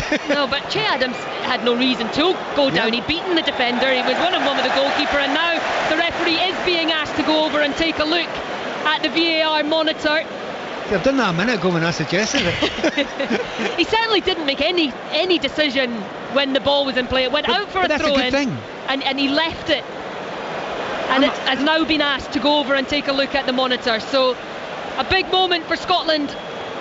This, as the referee takes a look back, Che Adams potentially has won the penalty, but there is certainly... That's a handball. Certainly a hand goes out and touches the ball, which takes it off the path that it was on, and Che Adams isn't able to get a clean touch. Yeah, that was my first thought. He's going to try to grab the ball. What are you doing that for? You're in the penalty area, you're on the ground, fair enough. But, you know, they've looked at that, and they're going to look at that again. Actually, they've looked at that, but did Che Adams use his hand? Well, this is an interesting development, because just before Parkhamenko goes to ground, it does look like Che Adams, as they tussle for that ball, that it may have touched Adams's hand as well. He's now calling over the referee, the Belarus captain Alexander Martinovic, and he's going to have a word with the both captains here and explain what has gone, because this will take a bit of explanation, Pat, because that handball by Che Adams in the build-up was certainly not something that we, either of us, were looking at. It's not a penalty. It's not a penalty. He's got it right. It's not going to please this crowd, but... And what displeases the crowd more is that it's a Belarus free kick, and nobody in this stadium will know why. And that's the nonsense of VAR. You should be able to put that up, make an announcement, whatever. All the fans, and it's one of the biggest mistakes when VAR was brought in, that you've got all these people here who have no concept or understanding of why it happened, and yet we have play on there and they're completely confused, and they've paid good money to be here. They're the first people that should be shown what has gone wrong, we're told. So a handball by Che Adams in the build-up to the handball that potentially was going to lead to a penalty. No penalty given. Still Scotland lead by a goal to nil against Belarus, with 62 minutes played here at Hampden Park, as the ball is launched forward looking for Gannon Doak, but it is won, and now Ebong is able to just put his foot on it and play it back to Zabalin, who goes forward. A lovely little flick around the corner from the substitute Melnichenko, as now McTominay goes down, but to frustrate the Hampden crowd further, no free kick given, and Belarus come forward, edge of the area, cross along, and there's Malešević, and it's an equaliser! And Belarus have stunned Hampden Park! Evgeny Malešević scores his first ever international goal! The goalkeeper has run the full length of the field to celebrate with his teammates, who thought just a moment ago that Scotland were going to have a penalty to move two ahead, and now Belarus have found a way to make things equal. My goodness, Scotland do not do it the easy way. Scotland won, Belarus won. It was a good break, but you've got to admit, the fans are here, they're annoyed about two things. One thing was the penalty not given just a few moments ago, and the second thing is Scott McTominay not getting a free kick in the build-up.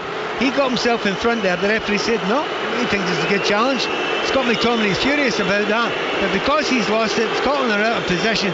They go to the byline, and Andy Robertson, he's got his back.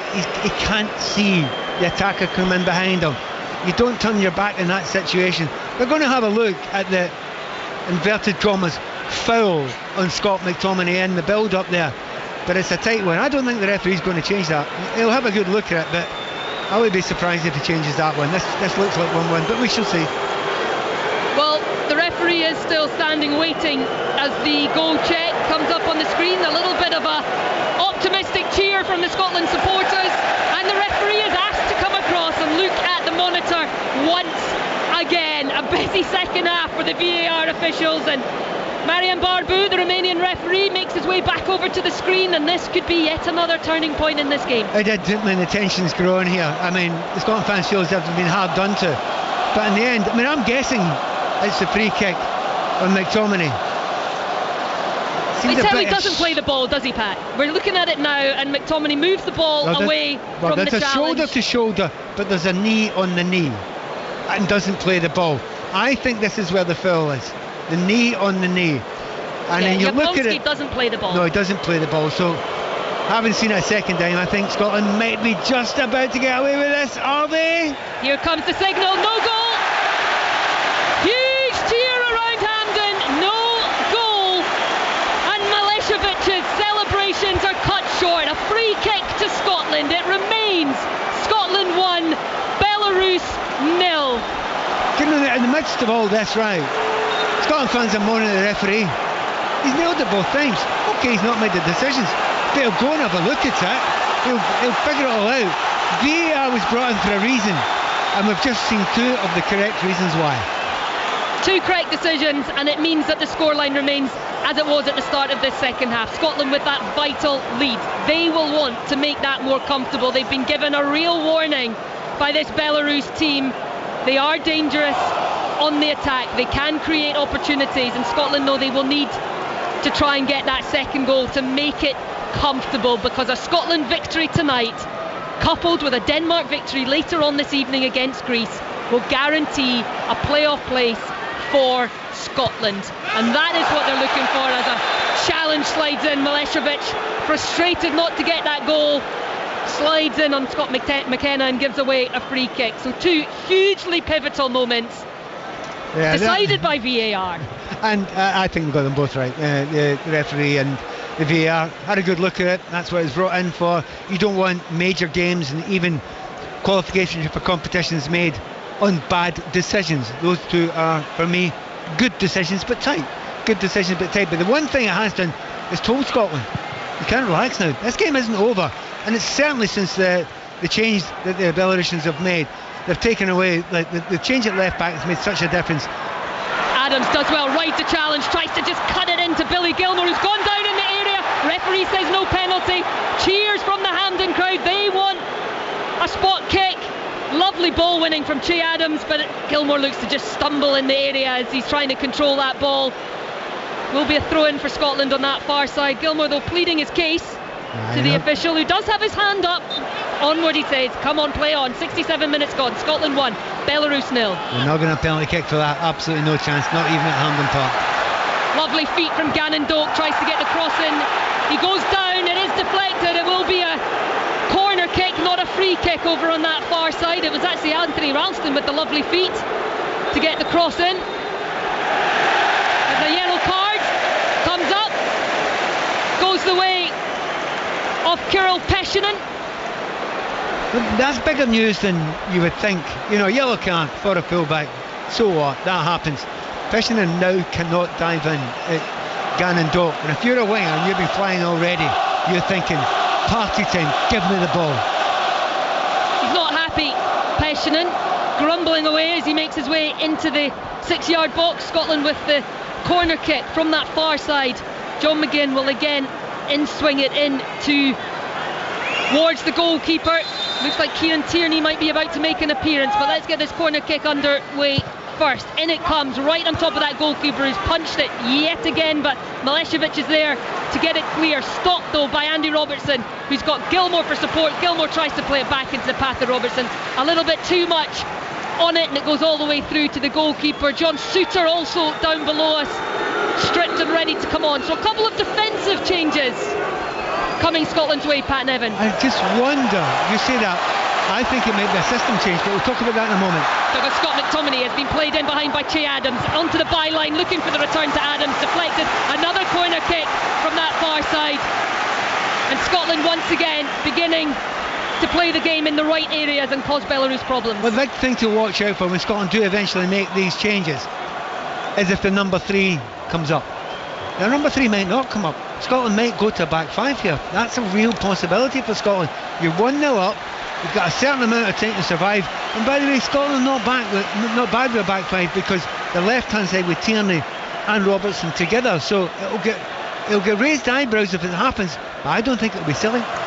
We have also seen Tierney come on in a more left midfield position ahead of Robertson as that corner comes in, again punched, and this time Milosevic there again, but good challenge from McGinn. He's now played it back onto that right side where Robertson then finds Gannon Doak, cross, and there's Che Adams, but the flag is up and will deny Che Adams a second goal tonight. It's come off his left arm. Seen that a mile away. He probably ought to get booked for that, to be fair. Actually, scrap the probably. He should be booked for that. He's definitely, I've not for a millisecond did I think that was a goal. He's zipped in, he's shouting at the referee saying it wasn't my hand, it came off my shoulder. It does come off his shoulder. He's chested it. It comes off his left shoulder. VAR checking this goal.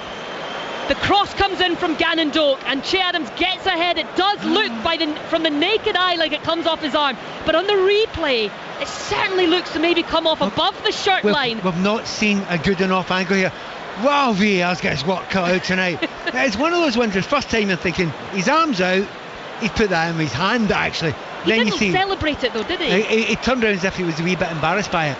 You know, so I thought, well, I often look for the reaction of the players. So I thought, he knows what he's done there. But they've not shown us on our monitors here at Hampden Park if there's a better angle. The two angles we've got are not good enough.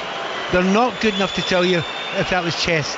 But these are extraordinary moves. In Scotland's qualification, this could be the most important moment of the entirety of it. And I know we're not playing just now, and I know the game's not going on, but this is it. A huge moment. And they're going to make the substitutes at the moment, as this check I think is still ongoing. So Kieran Tierney is coming on, and he will replace Anthony Ralston, and John Souttar will come on for Jack Hendry. The check is over, the goal will not stand, so let's head to Anfield, where there's been another goal between Liverpool and Manchester City in the WSL. Charlie Slater. And Manchester City have turned it around in the 86th minute. Alba Fagino down the right side of the penalty area hits it hard and low and through the Liverpool goalkeeper's legs. Liverpool 1, Man City 2. So play on here. Scotland 1, Belarus 0. We have had all sorts of VAR drama, but after 72 minutes, that is still the scoreline as Kieran Tierney comes on and makes his way over into the right back position. John Souttar, like for like with Hendry, and instantly Tierney is forced to try and win a header, which he does, and it is the substitute Melnichenko who gets his head on it, but Gunn able to just clutch that goal-bound attempt from Melnichenko. And are you perplexed in any way, Pat, with Tierney going over to that right back position? No, because Melnichenko's looked good since he come on, hasn't he? And Tierney, you're not saying to him go on and fly forward as a overlapping fullback all the time. You're saying stop him. And Kieran Tierney's not bad at that usually. So I understand Stevie Clarke wants a little bit of experience over there. Ralston doesn't always play all the time, and Hickey being probably first choice there, but he's saying to Tierney, just stop that winger. That's your job. If you can get the ball up to Ben Gannon Doak in front of you, that's good too. Well, Scotland win a free kick. Their other option at right back, Max Johnson, who is, when it comes to experience, certainly not experienced in an international jersey at all, just the 4 caps, 21 years old. So Kieran Tierney is preferred to the more natural right back, Max Johnson, and takes his place on that right hand side as Scotland take the free kick, play it back to Angus Gunn, and Gilmore now to McKenna. That is deflected out for a Scotland throw-in. So as we heard from Charlie Slater, Man City leading against Liverpool. Aston Villa were goalless against Leicester City in the WSL earlier today. Chelsea with a 1-0 win over Tottenham. It finished Everton 1, Man United 4. London City Lionesses 1-0 victory over West Ham, and Arsenal by the same scoreline, a 1-0 win over Brighton. You can see all the highlights this evening on the Women's Football Show on BBC One at 11:30. I can have one other thing that Stevie Clarke's got in mind here. You have to think in lateral ways when you're a manager of a team. If Scotland do lose a goal from here on in, you can actually then move Tierney over to the other side, bring someone else on, and then you can go to a back five when you've got our left hand side. You've got Robertson and Tierney together, who are phenomenal together. So yeah, he's done it this way just now, but it can be adapted because you've got Tierney on the pitch. Well, Scotland looking to try and get the ball into some dangerous areas again. McGinn back to Gilmore. He's got McTominay alongside him, finds him. McTominay put under pressure quickly, loses the ball, but McKenna is there to fire it forward, looking for Gannon Doak, who challenges for the header alongside Peshanen, but I don't think he's going to win it against the Belarus forward, as like Gromyko tries to just head it past McKenna and get on the end of his flick. McKenna really strong though, holds him off. Do you know, that's great defending. That is brilliant defending. He's second favourite there. He's missed the run of the ball, so what he's thought is, okay, I'll put my body in weight and let the forward run into me. That's so clever. It looks simple, that's clever. He is a strong defender as Belarus win a free kick right on the halfway line. Scott McKenna now playing his football for Dinamo Zagreb. He's played every single minute of the league and Europa League for them this season, so certainly up to match sharpness. Scott McKenna. It's not often I say, but it's beginning to drag a wee bit now. You know, beforehand I was enjoying, the game was moving on. It's not that it's a terrible game, it's more of the fact that 15 minutes Scotland have to now survive to the end of the game to get these 3 points, and it's feeling like a long 15 minutes now. Yeah, 15 minutes to go. We're into the 75th minute here, and Scotland, you talk about them surviving, Pat, but I think the supporters in here would like to see them perhaps make it comfortable. Doesn't look like that just now, does it? No, and he does have options on the bench, Steve Clarke. Does he go to them? Lyndon Dykes, who scored very, very late on against Greece to just absolutely ensure that victory. He is available on the bench as Gromyko cuts it in. Lovely little layoff to Milesevic, who's thwarted though, and now McGinn tries to skip past the challenge of Ebong. Does well. Ebong takes aim and fires it off the back of Andy Robertson. It spins out. It will be a Belarus corner, and now we're beginning to hear what the Hampden Park crowd think of the way things are going. The Scotland team, you know, they're rocking a little bit. They're on the ropes at the moment a little bit. What Scotland don't need is actual booing. And I know the fans have every right to do what they need. The players down there need a little bit of help just now. They need the fans behind them right now. Now, if Scotland lose the goal, the fans will get behind them. Better do it now. Much better do it now, because Scotland really are looking a little bit wearied. Well, they have been through the ringer a little bit, the Scotland fans, with all these VAR decisions, VAR checks, and they're not able to see the monitors, are not able to understand why Scotland didn't get a penalty as that corner comes in, but Andy Robertson will clear it, so the fans don't know why there wasn't a penalty awarded. There was a handball by Che Adams in the build-up. That is why that didn't count, and they felt aggrieved by that. And they shouldn't be. But I also think that, you know, Scotland haven't really created many chances. They started the second half well, but it's faded a little bit. One of the big things is it's a tactical change that has been made by the opposition. They put Peschel in at left full back now. Since he's went there, Ben Gannon-Dokes hardly had a kick. He's not getting the spaces there, and that's why you don't play a big old centre back at left back. You play a normal left back at left back. Belarus with the ball in the centre midfield. Gromyko just allowed time to try and pick his pass. He did have an option with Parkhomenko galloping down the right hand side. He chose not to play it to him, and they'd kept the ball though, Belarus. It's now on this left hand side, and the substitute Melchenko going forward. He goes down under a challenge from John Suter, but there was certainly no hint of a penalty there.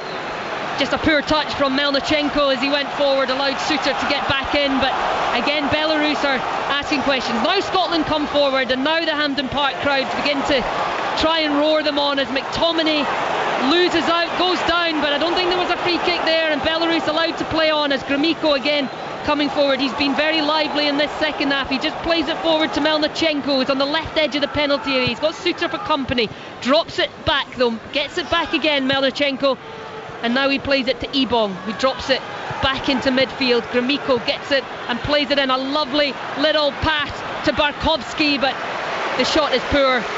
Good play from Belarus, nice football. The Hampden Park crowd do not want to see it though. They're frightened, they're edgy, they're worried, and they're right to be at the moment. It just needs a little deflection and a shot at that sort of position. Now Scotland, they are defending quite solidly just now, but Scotland are rarely now getting into the final third. You would want them to be controlling the game at this point, and Stevie Clarke must be seriously tempted to make even more changes made just now, because at the moment Scotland are second best. There doesn't seem to be any movement down there on the Scotland bench. They're talking. But they are chatting. Yeah, Naismith and Clarke are talking. They know there's something wrong. When they talk like that, getting together, they're wondering, what do we change? Is it a bit tiredness? Is it a bit somebody holding the ball up front? Because Dykes is the obvious one. It's a bit over obvious, because he's going to be up against two big centre backs. He might not get much of the ball either. Well, Che Adams has certainly put in a shift this evening. He has the goal that separates the two sides, Che Adams. But Scotland have lacked a little bit in terms of cutting edge this evening.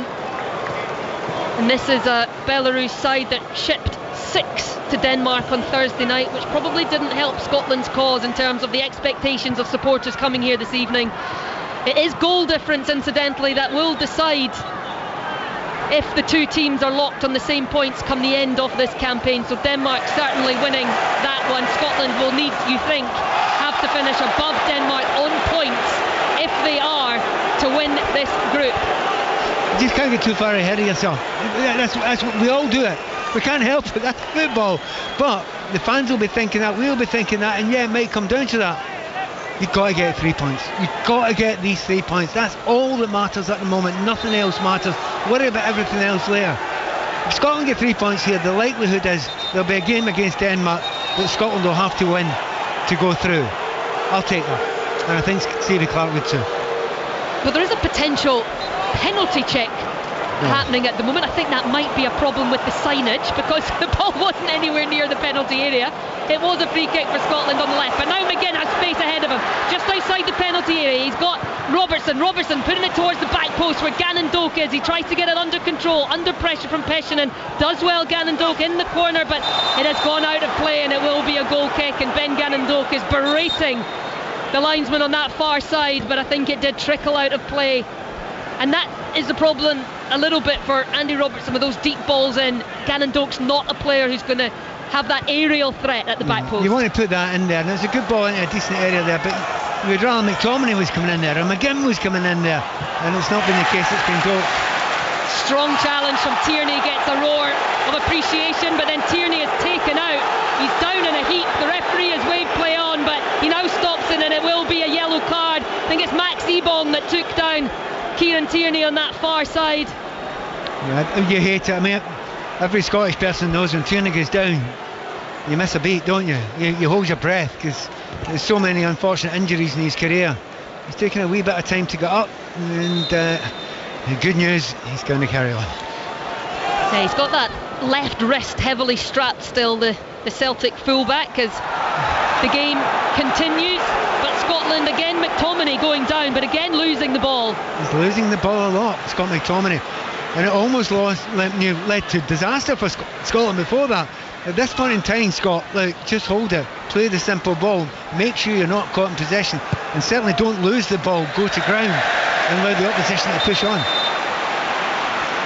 Well, that is a poor goal kick as Belarus make another couple of changes. Whilst they do that, let's get the full-time scoreline from Anfield with Charlie Slater. It's finished Liverpool 1, Man City 2, but Liverpool thought they'd snatched a point with the final kick of the game, only for the offside flag to go up against Gemma Bonner. Second half comeback from City robbed Liverpool of that first precious WSL point. It'll sting Gareth Taylor, of course, because of his history at Man City. Liverpool led through Capox, but goals from Bene and Fagino see City return to second, while Liverpool remain pointless. It's finished Liverpool 1, Man City 2. Well, those changes for Belarus have been made. Gleb Klitschko coming on for Malešević, who's been very lively, and Korzun as well has come on as Robertson plays it in from the byline. Headed clear though, but only as far as Kenny McLean, and it's a lovely spin from McGinn to just drive forward. He gets the break of the ball on the byline, looking for options. He cuts it onto his right foot, goes deep. There's Scott McTominay. He's got a wall of light blue shirts and light green shirts ahead of him. Works back out to Robertson. This time the ball goes in. There's McTominay. That is the Hampden roar that Scotland have been waiting for. Scott McTominay, he just controls it, left-footed shot, squeezes in at the far post, and Scotland have their cushion. They have their 2-goal advantage. It is that man Scott McTominay with his 13th goal in a Scotland shirt to make it Scotland 2, Belarus 0. Well, there's some sounds you hear in a football stadium when you hear a roar and also a sigh of relief at exactly the same time. That's what we've got from Scotland there. They chased the ball down well, winning the second balls twice inside that penalty area there, but the technique's superb from McTominay. He hasn't had the greatest of games so far, and he's got in possession quite a few times. McGinn holds it up really well, but they won't give it up. They're winning it in the box there, but when it comes into McTominay, the first touch, gorgeous, with his chest, gets it down, and very similar to Shea Adams, half volley into the corner.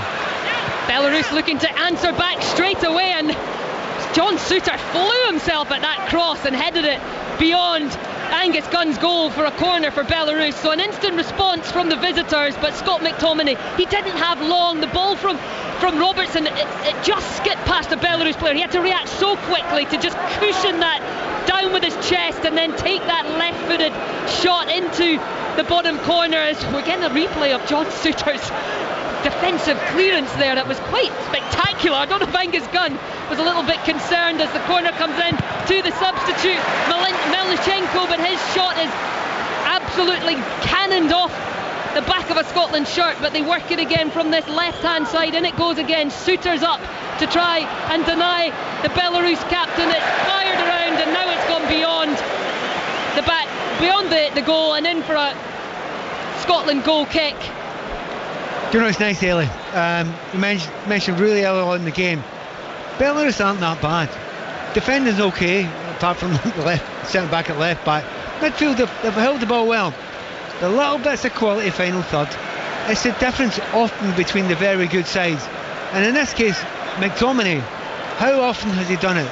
Not only for Scotland, but for Napoli as well. It's been absolutely phenomenal how good he is technically. And it's always a one-touch or a two-touch finish with McTominay. And that one was Brown. Oh, goalkeeper. The goalkeeper has come out to a long ball to Che Adams. He's done well, the goalkeeper, but Adams is saying, play it quickly. Now Gilmour with a chance to shoot from long range. The goalkeeper posted missing, but he just can't keep it down under the crossbar. Oh, what a chance that was. Great play there by Andy Robertson. Just wants to clip it over the goalkeeper's head. He does so, but gives it a little bit too much. How Billy Gilmour would have loved that. Would that be his second Scotland goal? Third Scotland goal. Third Scotland goal. But it's looking finally, we're nearly in the 87 minute in the clock. And as I say that, there's a break. There is a break, and there is space for Kuchko, the substitute. He's got a player outside him, but it's fired across the face of goal by Melnichenko. That was a huge opportunity for Belarus. But I mentioned about the final third and about the fact that the real quality you need right in front of the goal, that should have been a goal. That absolutely should have been a goal for Belarus, but they made a mess of it at the end there. Scotland get off. It could have been the last few difficult minutes for Scotland there. They've got away with it slightly. Billy Gilmour's come off. He said a good instead of great evening for Scotland. Worked incredibly hard, held the ball well, fought well, could have had a goal with his last touch on the ball. So well done, Billy Gilmour. Another good Scotland appearance under his belt, and Scotland can bring in some fresh legs, which is really, really important at this point in time. Yeah, Lennon Miller is replacing Billy Gilmour for his fourth cap. Another one of the Scots who've made their way to Italy, now playing his football at Udinese. He is on for Gilmour. And Che Adams, the goal scorer, or the scorer of the first goal, he will also make way for Lyndon Dykes, who will hope to get another late winner, or another late goal. Yeah. Scotland already have this. Game one, Lyndon Dykes, who scored late against Greece. He also scored late for Birmingham against Blackburn and against Swansea this season, so perhaps he can put a little gloss on tonight's scoreline in these final few minutes. I know it's only 2 minutes plus injury time to go. We can now talk about goal difference because we finally got those two goals, and it might be a little bit too late to get that. And but the 2 points are here now for Scotland, and I can't say it's been comfortable. It's not been comfortable for most of the game. But you just got to find a way to do it, and Scotland have finally found a way. As Tierney plays it into McTominay, I think he might be offside, but he continues to go forward into the area, takes it onto his right foot, looking for an option, plays it back and looking there for Gannon Doak, and now the flag does go up to deny Scotland advancing any further. McTominay looked offside the minute the ball was played, as Belarus now make a couple of changes. Yeah, well, you say it might have been offside. You knew fine well, didn't you? You absolutely. It was miles offside there, and that's the rules. You let them play it on. Scotland actually won't mind. It just ticks off a few more seconds. The substitutions, that'll tick off a few more seconds as well. And the problem you've got for the Belarus, they don't know what they're doing just now. They can't seem to make a decision of who they're going to bring off. They keep on changing their mind. Yeah, originally it was the captain Martinovic that was held up, and it is. But it's not actually Martinovic that's gone off. It is Parkhomenko, the other centre half. So he's replaced by Nikita Demchenko. And also waiting to come on is Sergei Karpovic, who's still waiting to come on because they are having an issue with the board and getting the right numbers on it. And Hampden Park is now being lit up by torches all around the stand. The night sky dark above us as the supporters lift their torches, and now we have a number raised, and it is going to be Jablonski, the midfielder, who is replaced by Karpovic, and also about to come on for Scotland for just his second cap is the Hibs striker Kieran Bowie. Is that substitution going to happen now? I think it is indeed, and I hope it does. I really hope it does. Bowie's going to be important going forward for Scotland, and also it gives this man a little chance to get his moment, and it's Ben Gannon-Doak. Listen to the applause at Hampden Park. Ben Gannon-Doak might only be 19 years old, he might only be winning his 10th cap tonight, but he is a fan's favourite amongst these Hampden supporters. 8 minutes added on here, that board has gone up now as Kieran Bowie makes his way onto the field. 12 minutes against Liechtenstein in a friendly, his only appearance so far, Bowie, so he gets a competitive debut in a Scotland shirt. Really, do you know I mentioned the fact that you can think about goal difference now? Well, Scotland have got 2 centre forwards on. That's possibly what's on Stevie Clarke's mind at the moment. You really wouldn't want that one to backfire. Well, coming up after us here on Radio 5 Live, 6:06 with Aaron Paul and Chris Sutton. You can get your questions in. The lines are now open. 08085 909 693. What did you make of Scotland's performance this evening? Who should Steve Clarke start in these crucial 2 games to come against Greece and Denmark to potentially secure their place at a World Cup for the first time since 1998? As Belarus come forward, that is deflected. The shot from Ebong, it's going to go wide and out for a corner kick. Belarus, they are still asking questions of the Scotland defence, but this game has been won, Pat Nevin. It is Scotland 2, I'm not going there. I'm not going there, Ailey. Are you not feeling confident yet? Yes, confident, but utterly, completely and totally comfortable.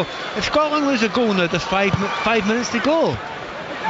You don't relax at all. I'm looking all along the lines, a bunch of ex-pros along the line for us, not one of them smiling. Well, the cross comes in, and this time Angus Gunn is able to clutch the header out of the sky and hold on to it.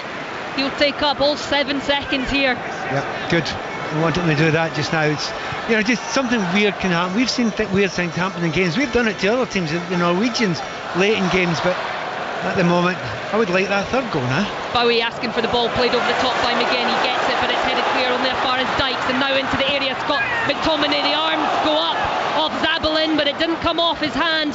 The Belarus defender, Scotland keep it coming forward through McGinn on this right hand side to the byline, dinks it up. There's the header, and there's the opportunity from Bowie, and it just doesn't drop for him. He got a touch on it, but he didn't get enough power on it. The goalkeeper Laukovic is able to pick it up and play it forward once again. Shame for Bowie there. He just he came in a little bit too early from the wide wing area which he's playing in, but of course he's naturally a centre forward. He wants to be in there. He's scored some fabulous goals this season, in particular in one of the European qualifiers for Hibs against Partizan. It was quite spectacular. That cross is going to be plucked out by Tierney. No nonsense from Tierney, just launch it clear up the pitch. Again, Tierney's come on and done the job. You go on there, and they were looking very dangerous, the Belarusians down that left hand side. Tierney's come on and kind of killed it a little bit, which is really good play by him, but good thinking by the manager too. Ebong with the ball for Belarus, drops it back to Zabalin, to his captain Martinovic. Every player in Scotland's half now, bar the Belarusian goalkeeper, as the ball is launched into the area. Nobody there, though. It'll go all the way through, but it is a Belarus player that picks it up, and Kieran Tierney is just trying to put the pressure on, but they keep possession, and now Petchinen launches it in, back post, and there was an opportunity there at the back post from Karpovic, but he got his shot all wrong, sliced it behind for a goal kick. But again, Belarus showing that they have potential to create the openings. And in these last extra 8 minutes, they've had 2 opportunities in goal. They actually have 2. They've not been great opportunities, but they've had, and they've not made the best of them. In fact, they've been quite poor. He puts the ball across the ball, it's a back post. He puts that across. There's a tap in there for the Belarusians. And honestly, final touch, keeping yourself calm in the final 6 to 18 yards. They've been quite poor tonight. But other than that, the Belarusians have been all right.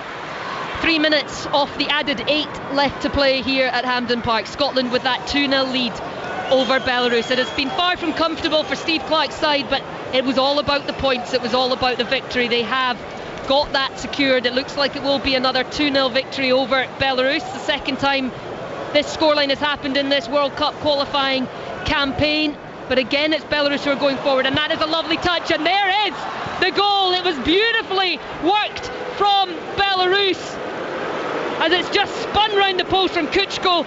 Great spin, gives himself a one-on-one with Angus Gunn, and he just calmly puts it in past the goalkeeper. That's his first goal for Belarus and just his second cap, Gleb Kuchko, and it's perhaps made it a nervier couple of minutes than Scotland would have wanted. Scotland 2, Belarus 1. You know what I'm saying now, don't you? You absolutely know what I'm saying. I've been here with Scotland before. Games of football, if you put 8 minutes extra on, much can happen in 8 minutes of football. They've had 2 good chances and they've scored a goal. Scotland have to get this right at the moment. They have to kill it off. I mean, Stevie Clarke went for an extra forward on. I'd have been tempted just to kill the game off and go 3 at the back. They now come with Melnichenko down this left-hand side. He's got Tierney for company. He gets a cross in though, but that's poor, and it's well over the top of Angus Gunn's bar, and that will be a Scotland goal kick. But the supporters inside Hampden Park, they're a little bit frustrated that this hasn't been as comfortable as they wanted to see it out. When that second goal went in by Scott McTominay, he felt that perhaps this would be a comfortable ending to the game. You even mentioned goal difference at that point, Pat, but it's been far from comfortable for Steve Clarke and his side. I said we can think about goal difference, consider it, but you also have to, it's just about 2 points, and I'm sure Stevie Clarke will say the same thing. You need to make sure you win these games and don't do anything silly, no slips at all. Well, Scotland's been in a position where they thought they'd given away a goal beforehand. There was another slip there when they've given away a goal near the end, and there have been opportunities given away, quite a few of them for all the Belarusians, and we ain't finished yet. Scotland sitting deep. We're into the final minute of the added on 8, and it is Belarus who are on the ball. Scotland 2, Belarus 1. Scotland need to win here tonight. They have 2 huge games coming up against Greece and Denmark, but a victory here against Belarus would put them in a fantastic position at the top of the group before Denmark and Greece meet later on this evening, and a win for Denmark in that game would guarantee Scotland a playoff place at the very least. But Belarus looking to try and get a second. It's blocked, and now there's an opportunity for Lennon Miller to stride forward. He's not got a lot of support, but McGinn is on the right hand side. He finds John McGinn now. Belarus coming back in numbers. John McGinn steps away from the challenge, and now there are Scotland bodies forward. He plays it across to Robertson. Poor pass to Kieran Bowie. It is cleared though for a Scotland throw in inside Belarus's half. That was tired from the Scotland captain. It certainly was, but Scotland did the right thing there. There was a moment with Lennon Miller thought about shooting from the halfway line because the keeper was miles off his goal. The shot was on. Do you know what? He intelligently didn't, because if you lose possession there, they can be break on you. Held the ball, Scotland have run it down, and we're now over that 8-minute mark. Throw in from Robertson. Bowie not able to get on the end of it, and now Belarus launching it clear, and again Melnichenko on that left hand side, who has been a real burden since he came on as a substitute, has space. John McGinn holds him up for a short period of time, but it is with the captain now, Martinovic, as Belarus come forward down this right hand side now, and it's Demchenko on the ball. He's got options in the area, dinks it in, but McTominay gets there first and is able to clear it, but it's only gone as far as a Belarus body, and we're beyond the 8 minutes, and there is the full-time whistle. It wasn't vintage, it wasn't swashbuckling football, but it is the 3 points that Scotland needed. It is the 3 points that takes them closer to a potential place at the World Cup. Steve Clarke now moves level with Craig Brown for the most victories by a Scotland manager. Goals from Che Adams and Scott McTominay set them on their way, but Belarus would not go away, and Kuchko got a late goal back to make it a tense and nervy finish. But it is a victory that puts Scotland top of the group as things stand, and it is a victory, Pat Nevin, that was the most important thing this evening. Yeah, I went on about it quite a lot of the time, and I know I sound sometimes a wee bit like Cassandra when I'm talking about those sort of things. This is the reason why. It's because international football's tough. There's nothing to lose for the Belarusians when you go 2-0 down. So they're going to have a dig at Scotland. They created chances. There were a few boos at the end of this game. It was 2-1 against a team that Scotland would expect and hope to beat by a good distance. So there's a lot of upset around here. Let's get real. 10 points from 12. Scotland get 2 games left. There's every opportunity Scotland are going to get. The likelihood that Scotland are going to get at least second place just now, and we might even have it by later on this evening. No, it wasn't a brilliant performance. And I don't think at any point in time I can say in this game it was a brilliant performance or one of anywhere near the top 10-20 performances for Scotland. However, it's the points, as you say. We've got the goals and a little bits of quality you need in the penalty box. We had them. Shea Adams and with Scott McTominay. Scotland remain unbeaten. 3 wins from 4 at the start of this World Cup qualifying campaign. They have put themselves in a position that every Scotland supporter would have dreamt of being in at this stage of the qualifying campaign. And they have done it with a 2-0 victory here tonight at Hampden Park. A massive couple of games to come down the line for Steve Clarke's side, but they have got the job done, and that is what was required of them. It's finished at Hampden Park. Scotland 2, Belarus 1.